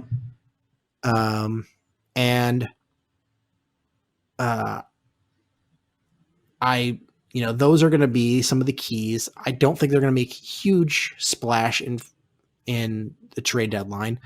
So I think those are going to be the keys to the Cubs turning this around. And it's not like, oh man, they need a long way to go. They're in first place. They just need to be better. They can't give up, go stretches at a time where they're only scoring 1 or 2 runs. They need to be consistently better on offense. And even on, honestly, the starting pitching staff has been pretty darn good. You look at Quintana and, who I think a lot of us are down on just because of what we gave up for him, but, he's pretty consistent. I mean, what huge chunk of games has he pitched in? Has he given up 3 runs or less? Again, this is one of those things where Quintana, he has those really awful games that just balloon his stats. But you look at most of his starts, they've been at least solid. Yeah. I mean, they're not like, oh my God, starting, head of the rotation kind of numbers, but if you're like 85% of your starts are 3 runs or less, yeah, you're going to take that. And that's kind of what he's been giving you. And that's been most of the starting pitchers for the Cubs for the most part. They might not be lights out, but they've been keeping you in ball games where you can win. And the Cubs offense has just been inconsistent. I mean, even in a crap night on Tuesday, you gave up 5 runs. That's a lot. But you take Wednesday, the blown, the defensive gaffes and the blown save, and you should have won that. You only gave up 3 runs on Thursday, 3 runs on Saturday. Was it 3 runs today? Mm-hmm. So these are games you should win. You give up 3 runs or less, you should win if you're the Cubs. And that's why I think the starting rotation is one of the least of my worries. My biggest worry right now is the health of Cole Hamels, because he's our most important. Maybe not most important, but he's been our best guy, and not having him would really suck. But I mean, I know Darvish's numbers don't look good, but if you look at what he's done overall lately, he's had a lot of solid starts. Yeah, do you want more from someone you're paying a lot of money to? Sure, but he's kept them in a lot of games. I mean, even in the game they blew against Pittsburgh, 7 innings, 4 runs, not great, not bad. He's really not been good at home, and that's been really frustrating. But, before that, he had the bad start against, Atlanta? Then before that, he had a meh start against the Mets, had that great start against the LA Dodgers. So, yeah, I'm not going to say he's been great, but he's put together some nice starts recently, and you hope to see more of that. But overall, I think the rotation has held its own decently well. I think part of the problem is the perception of the starting pitching. Is Cubs are losing, Cubs starting pitching are giving up, 3 or 4 runs. When if you really objectively look at that, is you're like, well, they're keeping you in games. Your offense is the problem. Is the starting rotation as a whole has been really damn good. If you look at ERA of starting rotations around the league, Cubs got to be right up at the top. They got to be in the top 5, 6. Yeah, something like that. Yeah, and so it's not the starting pitchers that are issue. Sure, you can pull some outliers where, oh man, look, Alzolay gave up 7 runs. Kyle Hendricks gave up 5 runs. There's outliers, of course, but as a whole, across the first half of the season, they've been really damn good, and that's the reason you're in first place. The bullpen has blown games, and they've gone through stretches of being hot and cold, and you've bolstered the very back end of your bullpen with Craig Kimbrell. It's the offense that is the biggest issue, is consistently scoring runs and being able to get runners that are on base across the plate. And stop making boneheaded errors both on the base paths and in the field. When you have a guy on third with less than 2 outs, you have to get him across the plate. He has to score. Mm-hmm. And honestly, is the Cubs are like abysmal at being able to sacrifice a runner home and sac fly. Oh, it's awful. It's awful. Every other team, you feel like, oh yeah, they're just gonna get a sacrifice fly and get a runner home, and the Cubs don't do that. They just don't. It's frustrating, and that's the problem. Frustrating.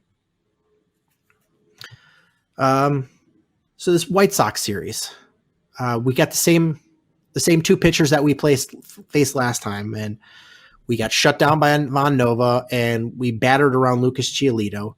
And you get those 2 again, except reversed order. And you had to feel like, all right, it's probably going to be the reverse of the situation. We're probably going to have a tough time against Lucas Giolito, because everybody has a problem against Lucas Giolito, and you feel like Ivan Nova, you're going to beat up on him because everybody beats up on Ivan Nova, and you got the same damn results. Ivan freaking Nova's a 3.33 ERA against the Cubs. It's mind-boggling. He is, if you take away the 2 wins against the Cubs, he's a 2-7 pitcher this year. Mm-hmm. He is not a good ERA pitcher. over 6. And I read somewhere that this was the first standing O when he got taken out of a game all season because he just shutting the Cubs down. And it's so frustrating, especially it's one thing if you're like, oh man, they're just really sucking against everybody. They beat up Lucas Giolito, not nearly as bad as last time, but they, nobody has hit Lucas Giolito like the Cubs have. It's very strange. Baseball is a very strange game, but we've seen this annoying pattern of Cubs not being able to hit awful pitching. And yet they can go out and they could beat Clayton Kershaw. They could go out and beat Lucas Giolito. They can go out. I remember when they used to own Tim Lincecum in his day. I remember games where they would own like Cliff Lee. But guys like Ivan Nova or Peter Lambert, guys you never heard of, will absolutely shut this lineup down. Yeah, and this was the first. I'm going to say the first real start since coming off the disabled list for Kyle Hendricks because he pitched one game that was shortened because of the weather, but you got 4 innings out of him. The command was not there, but nope. I'm not going to worry too much about him. I'm not. I'm not either. But we need him to be Kyle Hendricks if this team is going to do something good. You saw another hot, cold game from Garcia. Hits a home run, but has another fielding error. Yeah, the fielding has been kind of rough with him. That's kind of why I want another veteran. Right. But he was the sole run of the game for the Cubs. Yes, he was. And look, you got to give White Sox batters credit for being patient. They were very patient against Kyle Hendricks today. And that pitch that Eloy Jimenez bombed to center field, boy, that was a meatball. Whew. And you tell me honestly, because I'm going to be honest with you. I think most of us knew Eloy was going to hit a bomb there. Just the way Kyle was throwing, where he was throwing it, the count he was in, it just felt inevitable that he was going to hit a bomb. And it's kind of the history of Kyle Hendricks is, that's what he does. He'll go good stretches, and then in a certain situation, you're just like, I know he's about to give one up here, and there you got it. I mean, I think the Abreu home run was more in what his historical pattern is, but against Eloy, you're just like, yeah, this is about to be a parked one. Yeah. It felt like that was the way the game was going. You had 2 leadoff doubles and you couldn't score. And look, even White Sox fans are perplexed by the whole thing. I've seen a lot of White Sox fans on Twitter. One of my really good friends from college, who's a huge White Sox fan, he messages me today and says, I really don't understand how you guys beat up on Lucas Giolito the way you do, and you can't hit Ivan Nova. Like, he is just as perplexed as we are. It's really mind-numbing. I don't know how to explain it. It's so frustrating, because nobody else in this league. I've read 2 different writers call the Cubs kryptonite to Lucas Giolito. Is if you take away Cubs numbers from his stats, they are absolutely flawless. And he gets beat up by the Cubs. And that's cool for the Cubs, except for the fact that you can't hit stupid Ivan Nova. Yeah, I don't get it. I really don't get it. But I guess every team has a player that has their number. That's just the nature of the game. That's the only explanation I could come up with. So we got the All-Star break now. I think it's coming at a good time for the Cubs. I think they really need to take a couple of days here and get the rest, get things sorted, and recharge, refresh. I think this couldn't come at a better time. I agree. I'm right there with you. They didn't have many off days. They needed this bad. And, I kind of just would wish that they got the honors, but can Baez and Contreras just sleep through the All-Star game? Not have to worry about playing. Yeah, come in your one inning, get your one at bat, and then take some pictures, and then go back to the hotel and sleep. Yeah. That's why I'm glad like Hendricks and Hamels and Rizzo aren't going to be there. I'm kind of glad they're getting their rest. Yeah, and you get a little bit of an extended break because you don't play again until Friday, so you're off Monday, Tuesday, Wednesday, Thursday. It feels like the longest it's been on a break. Maybe I'm remembering wrong, but I feel like it's like a day longer. Maybe I'm just remembering wrong. I think they usually play that. So there's like, the All-Star game festivities, then the All-Star game, then a day off, and then it's usually the Cubs play. So they get one other day because there's only one game on that Thursday, and that's the Rangers versus Astros. So then it's Friday is back to the full schedule for Cubs and White Sox. And thank goodness the Cubs are opening the second half at home. I mean, they have the next 3 series at home after that. So, and I'm going to 2 of those games. So if they lose both next Saturday and the Saturday after, just blame me. Oh, I'm going to blame you. Totally going to blame you. Yeah, I won't blame the inability to hit with runners in scoring position, but it's my fault. It's your fault. But as of the Cubs, the magic number now is like 78. That's a good thing, right? I don't even want to keep track of that. I just saw it come across Twitter. You're such a meatball. Yeah, so you get as soon as you start back again, you jump right back in it with the Pirates. So I think if nothing else, this is going to be a fireworks series because I think temperatures are going to be a little warm, and then right after that you get the Reds, who again I think temperatures are a little warm there. Yes, they are. And then you get your Dodgers and the Padres and the Giants, and those are series you need to win all 4 of these series. You just have to. You can't let the Reds, take another series from you. You can't let the Pirates beat up on you again. You can't lose to the Padres. You can't lose to the Giants. You need to take these games. It's getting down to the point where you've got to take care of teams that you need to take care of. Yeah, I am totally right there because you got to start beating your own division. You got to start beating other, because you're going to play the Giants in San Francisco, and that's not a good team. You got to beat them. This is probably a nice relief in scheduling compared to what you've had the past month or so, because over the past month or so, you had your trip to LA, you had your trip to Colorado, you had to play 4 against Atlanta, you had to play several series against the Cardinals. June was pretty rough, and you didn't have a lot of time off.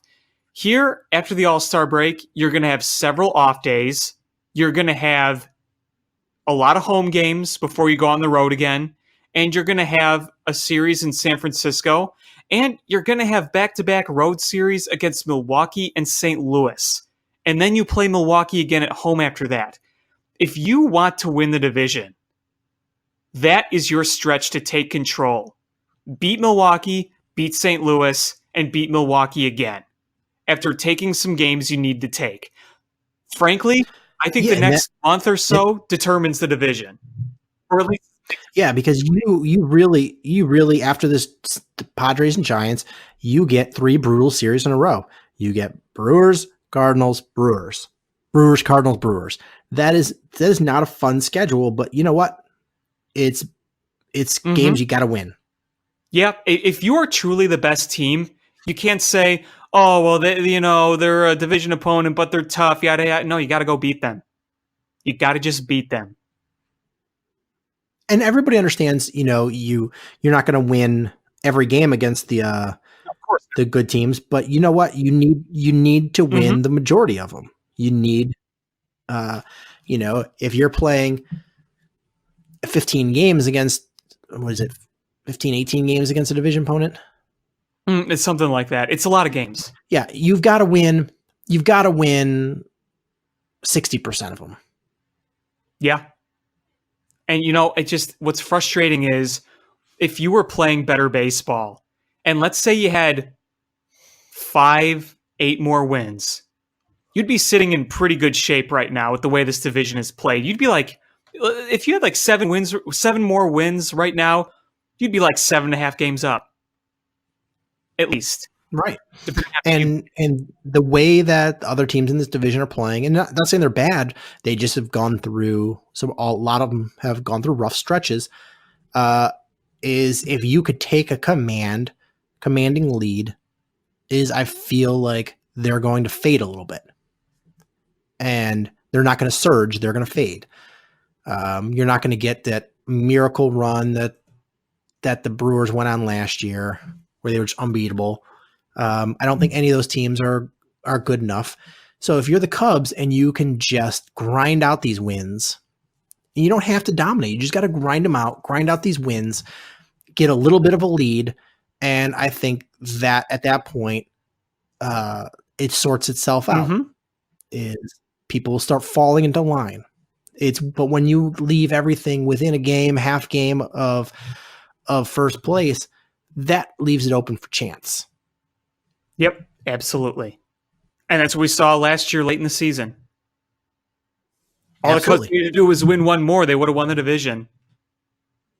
Right. And then who knows what happens from there. I mean, probably the same thing, but, anything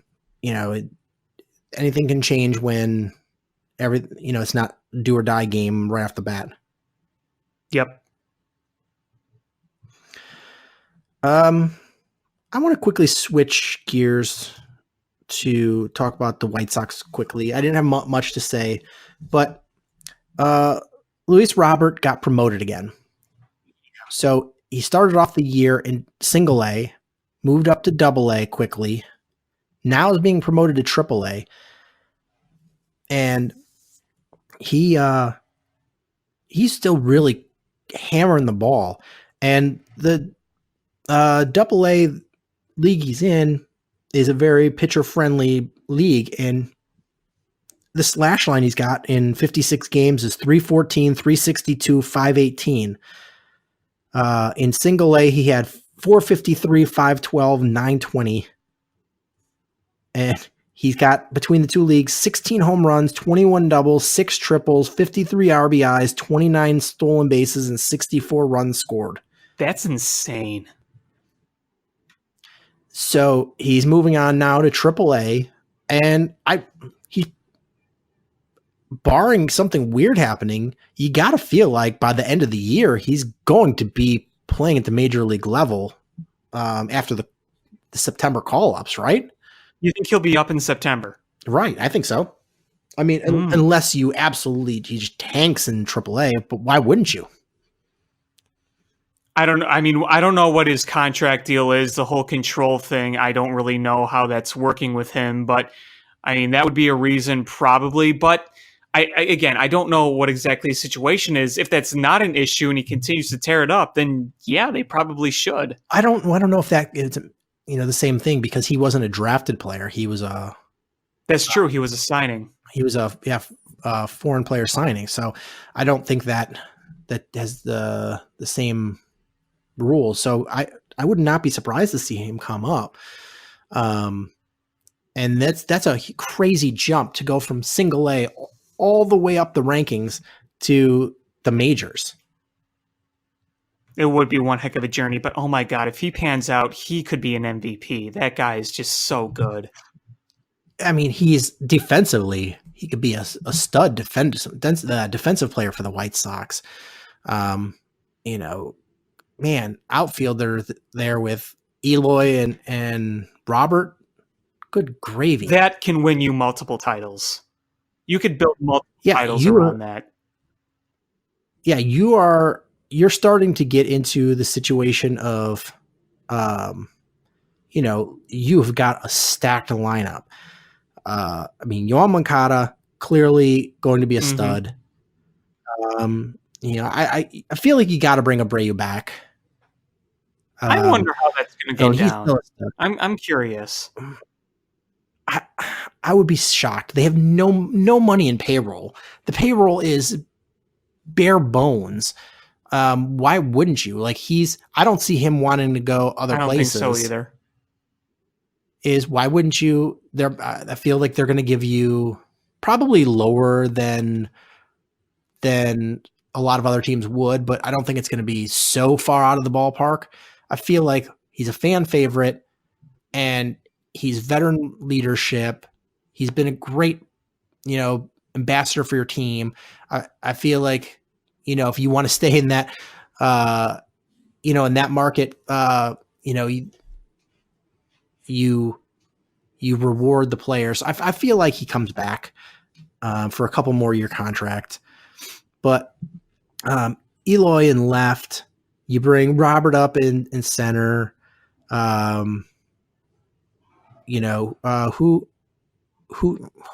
knows what you're going to have in right field.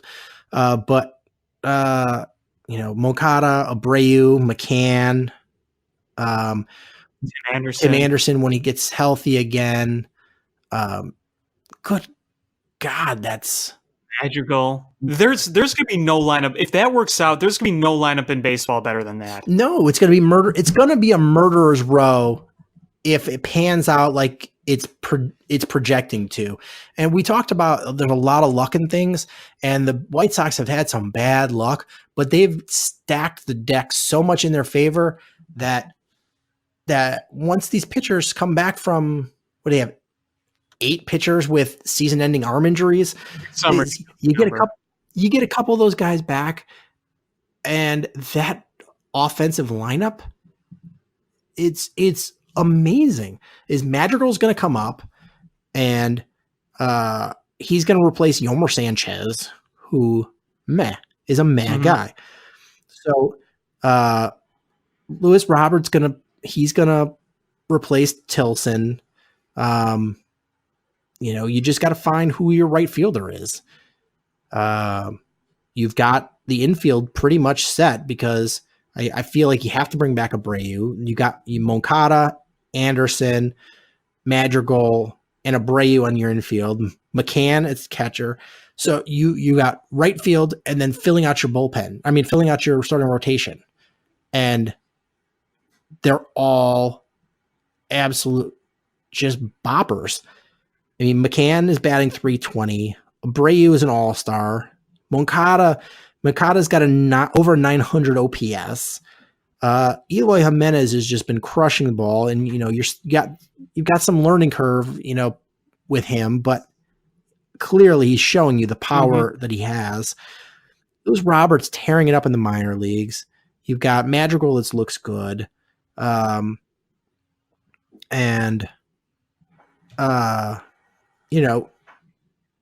it's Tim Anderson clearly was having a great season before the ankle injury. You've got Lucas Giolito, who's obviously a top of the order type of guy. Kopech, Cease. Like, you just got to spend a little bit of money. Bring back Abreu, get a right fielder, and then get a couple of starters for the bottom of the rotation, and you're probably a playoff team next year. Oh, yeah. I think they definitely make the playoffs next year. If everyone's healthy, they could have a legit shot next year. I mean, look, I say this as a Cubs fan, but I truly believe the White Sox, this rebuild has a higher ceiling than the Cubs ever did. The Cubs had a lot of riches. This White Sox team has even greater riches. Oh, yeah, absolutely. And part of it, though, is the Cubs players had a ton of promise, and a lot of guys just plateaued. Yep. And look, I don't know exactly what's going to happen with the White Sox, but I see those careers lasting a heck lot longer than a lot of these guys on the Cubs. I'm being completely honest with you. Yeah, absolutely. I'm right there with you. But who knows? Is maybe Eloy pulls a Kyle Schwarber, and never gets the average up high. He's got some good pop in his bat, but that's about it, and that's a possibility. I don't think that happens. Crazy things can happen. You never know.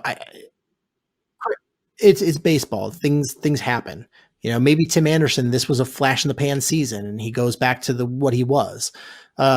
Nothing's written in stone, but based on the perception that we have and projecting things out, the future looks really bright for the White Sox.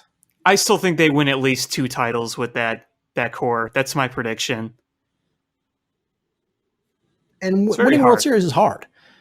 And the big drag on the anchor on this White Sox team is going to be the management. I mean, the ownership are they going to spend any money to get them there? Because hate to break it to you, it's expensive to win a World Series. You could put the team together, but to fill those holes and then to start making trades to bolster injuries or whatever, those get expensive, and you got to, you start cleaning your farm system out, and then you got to start spending money on free agents, and that gets expensive. And I don't know if they want to spend the money to get there. Look at the Atlanta Braves, where they win 14 divisions in a row and had one World Series for it. Yeah, it's hard to predict titles. It really is. It's tough. It's tough, and you're right. The White Sox projecting to look so good, and they slide in hopefully in a nice window where you're not coming up against a juggernaut. The Cubs came up against it at a time where they were like, the Mets fizzled out and didn't. We thought that they were going to be a juggernaut with that pitching that they had, and just never able to overcome injuries and whatever. But the Cubs came up against a juggernaut dynasty, pseudo dynasty with the Dodgers that's been real tough to overcome. And they had a very good Nationals team for a chunk of that. The White Sox, you feel like, all right, it's probably the tail end of the Astros. I'm not saying that their window's closed, but I think they're at their peak. They start sliding down as the White Sox go up. So they're not fully overlapping. And, maybe the White Sox, they get a better window opportunity to advance to the World Series. Yeah, there's all factors in that. Sometimes it's hard to predict, but there's always factors like that. And sometimes it's better to be lucky than good. Every single championship won in sports, no matter who it is, has a little element of luck. It may be small, it may be big, but there's always a little bit of luck involved.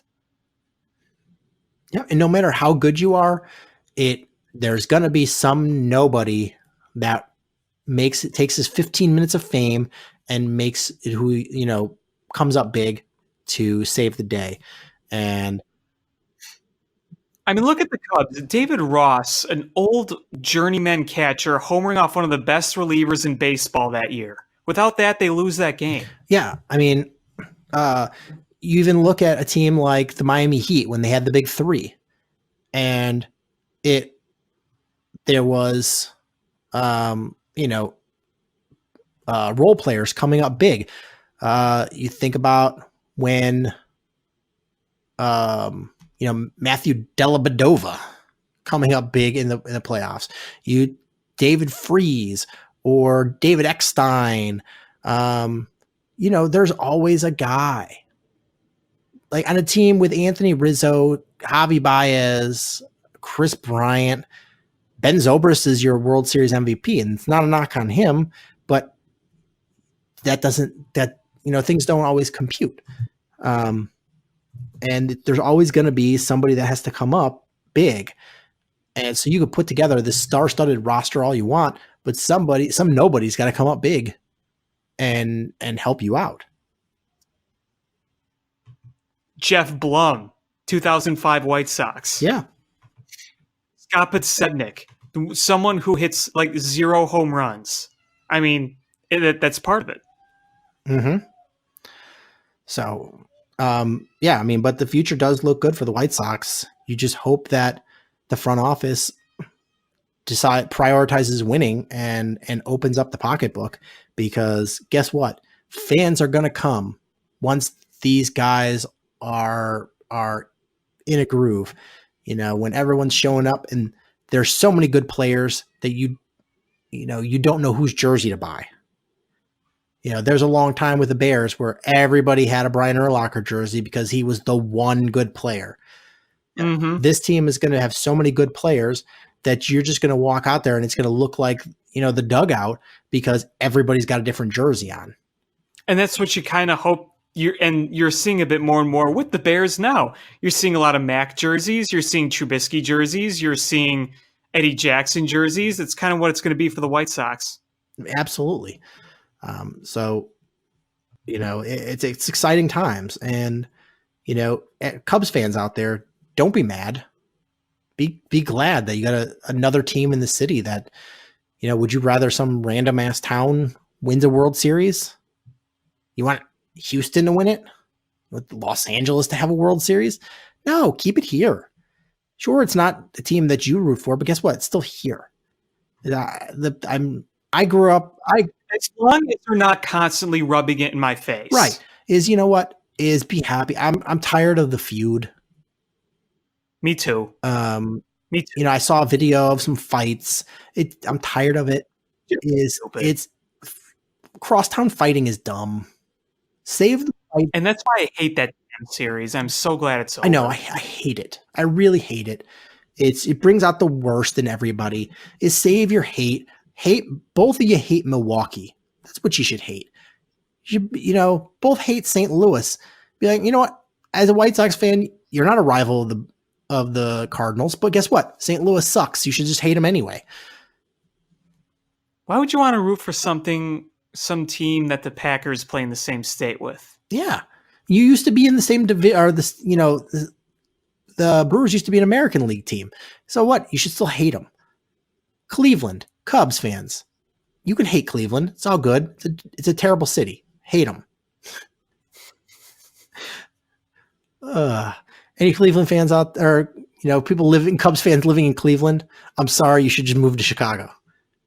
Hey, but they got first row seats of the ending of the curse, so that's true. That was worth it. So you know what? Is band together with your city. Hate the other cities. It's fine. You could be like, I'm a diehard Cubs fan, but doesn't mean you hate the White Sox, because how you feel about the White Sox doesn't change the amount of Cubs fandom you have. No, it doesn't. It doesn't. I mean, our rivals as a Cubs fan, you ask me who our rivals are, it's St. Louis, it's Milwaukee, it's LA. Not the White Sox, who are in a completely different league. It's those teams that have direct impact on whether or not the Cubs can win a pennant. Yeah, here. All you Cubs fans and White Sox fans that don't like the other team, is sit down with a Cubs fan or a White Sox fan, the opposite of the team you root for. Sit down with them, have a beer, and discuss how much the Yankees suck. And then suddenly you're like, you know what? You're like, I'm tired of high taxes and the Yankees suck. And then suddenly you guys are best friends. There you go. Yeah. Or bond over the fact that you root for the same football team or the same hockey team. Yeah. Talk about Green Bay sucks. Because everybody can agree on that. When you're sitting at Soldier Field, you're watching a Bears game, look to your left, look to your right. One is a Cubs fan, one is a Sox fan, but you're all sitting together cheering on the Bears. Yeah. Or the Blackhawks or the Bulls. Yeah. You know what I'd like to do with some of my White Sox friends? Talk about how much we both hate Jerry Reinsdorf for ruining the Bulls. Right. Absolutely. Is bond over common threads. Don't find differences. Celebrate your differences. We all love tavern pizza. We all love Chicago-style hot dogs, Italian beef. And you know what? Is for all the people that are outside of Chicago and Chicago pizza is terrible. It is like a casserole. But you know what? They hate us. You know what? Do you know how often I eat like deep dish pizza? When people come from out of town and ask to eat deep dish pizza, you know what I eat is real Chicago pizza. It's cut into squares and it's tavern pizza. Yes, that is real Chicago pizza. Chicago pizza, yes. I love deep dish with all my heart. I love it. I think it's wonderful. But true Chicago pizza is that square cut tavern pizza. That is real Chicago pizza. Right. My wife did not understand. I don't think she'd ever seen a pizza cut into squares until she moved here. But you know what? That's what we get. I grew up with that. I know. Like eating pizza that's cut into like slices is weird. Yeah, there's something about the way the square pizza, because think about it. You can get a nice bang with your buck with square pizzas. Piling on those squares is a lot easier than piling on triangles. Right. And I eat all of the triangle, like the weird triangle ones when you cut it in a square and you've got the four corners. I eat those first, so then I can just go right to square pieces for the rest of them. The four corners are one of the best things about tavern pizza.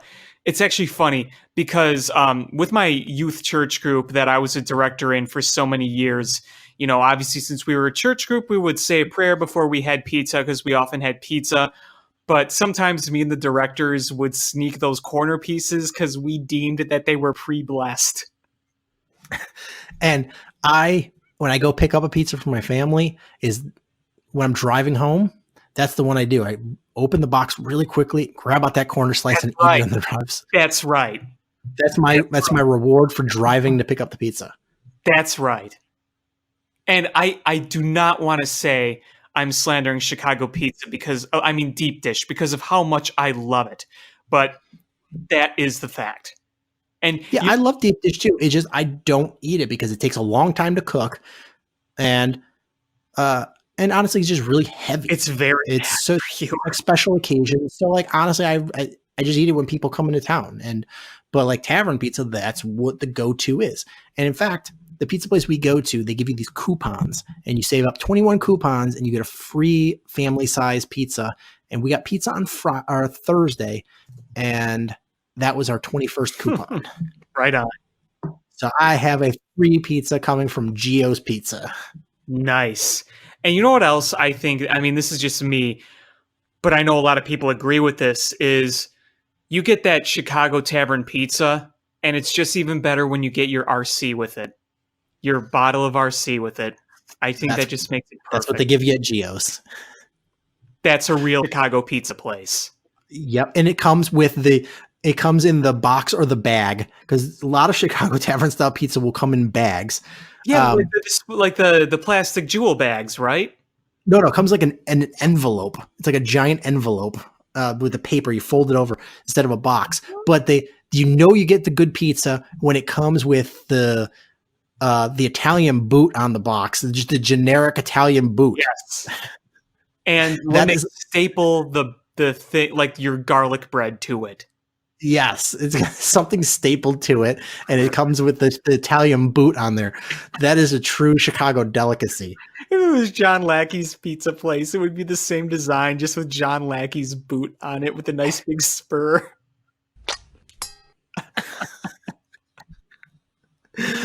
Well, you know, my favorite place to get tavern pizza, I grew up with it down the street, and we still go to this day because it's so good. It's Mama Maria's in Elmhurst, and oh my God, you get one of those with mushrooms, onions, and sausage, and it is just the ultimate Chicago-style tavern pizza.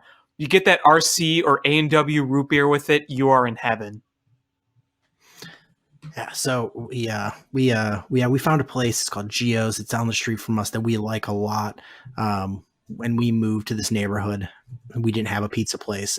None of our family lives around here, so it was trial and error. And we hit some garbage pizza places, but man, that one really hits the spot. It's been there since like 72, and it's like they've got the old timey cash register. When they push the number, the number pops up from down below. It's not digital, and it makes like a loud noise, and it probably weighs 400 pounds. They're cash only, and the guy who like works there wears like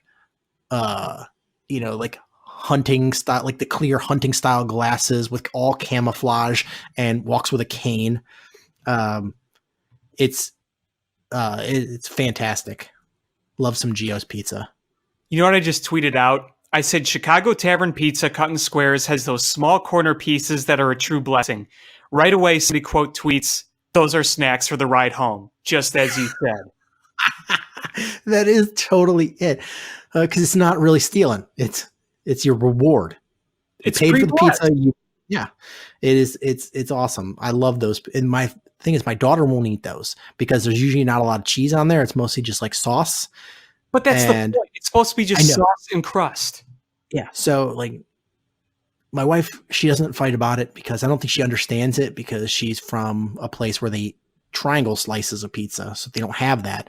My daughter won't eat it because it doesn't have the cheese on there. So it's like I get to be the king and eat all 4 of them every time. See, for me, it's just whoever gets them first.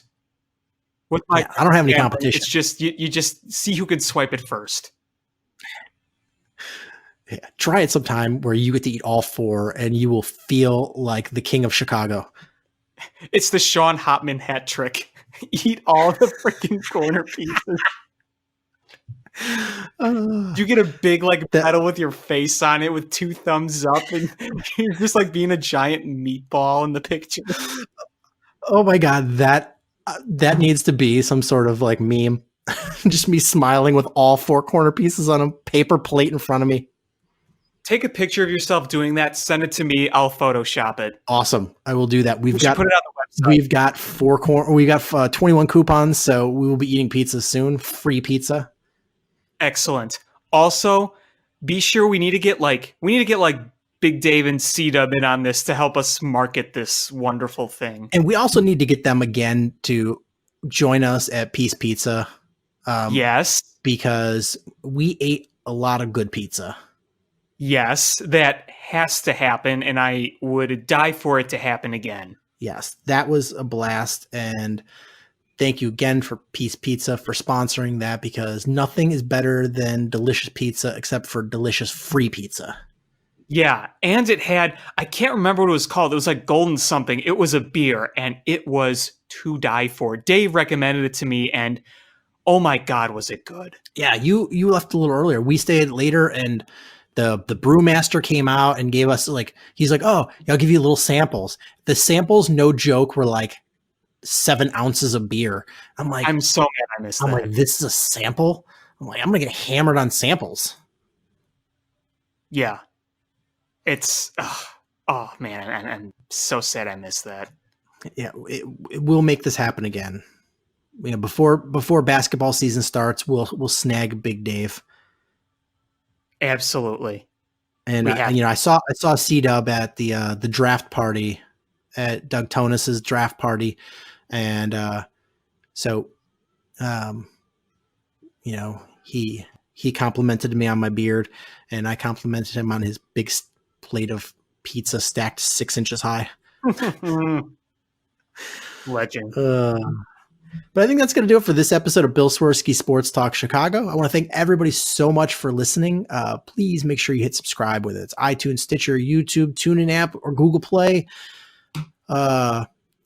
And if you know a fan of Chicago sports, share this podcast with them. That's how we grow the show. Follow us on social media at ShyFanPat1, at Swerski Sports, Facebook.com/Swerski Sports, SwerskiSports.com. And again, thank you so much for listening. And until next time, bear down. Cubs win! What a lucky break! The good Lord wants the Cubs to win! We thank Ditka and God for all they have provided. Cubs win! Cubs win! Cubs win! Oh, I don't want her. You can have her. She's a Packer fan. She can't fit in my van. And she looks like number New Yorkers. Smoking crack is not legal on planes.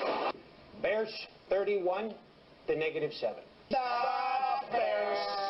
Oh, when the Bears go bearing down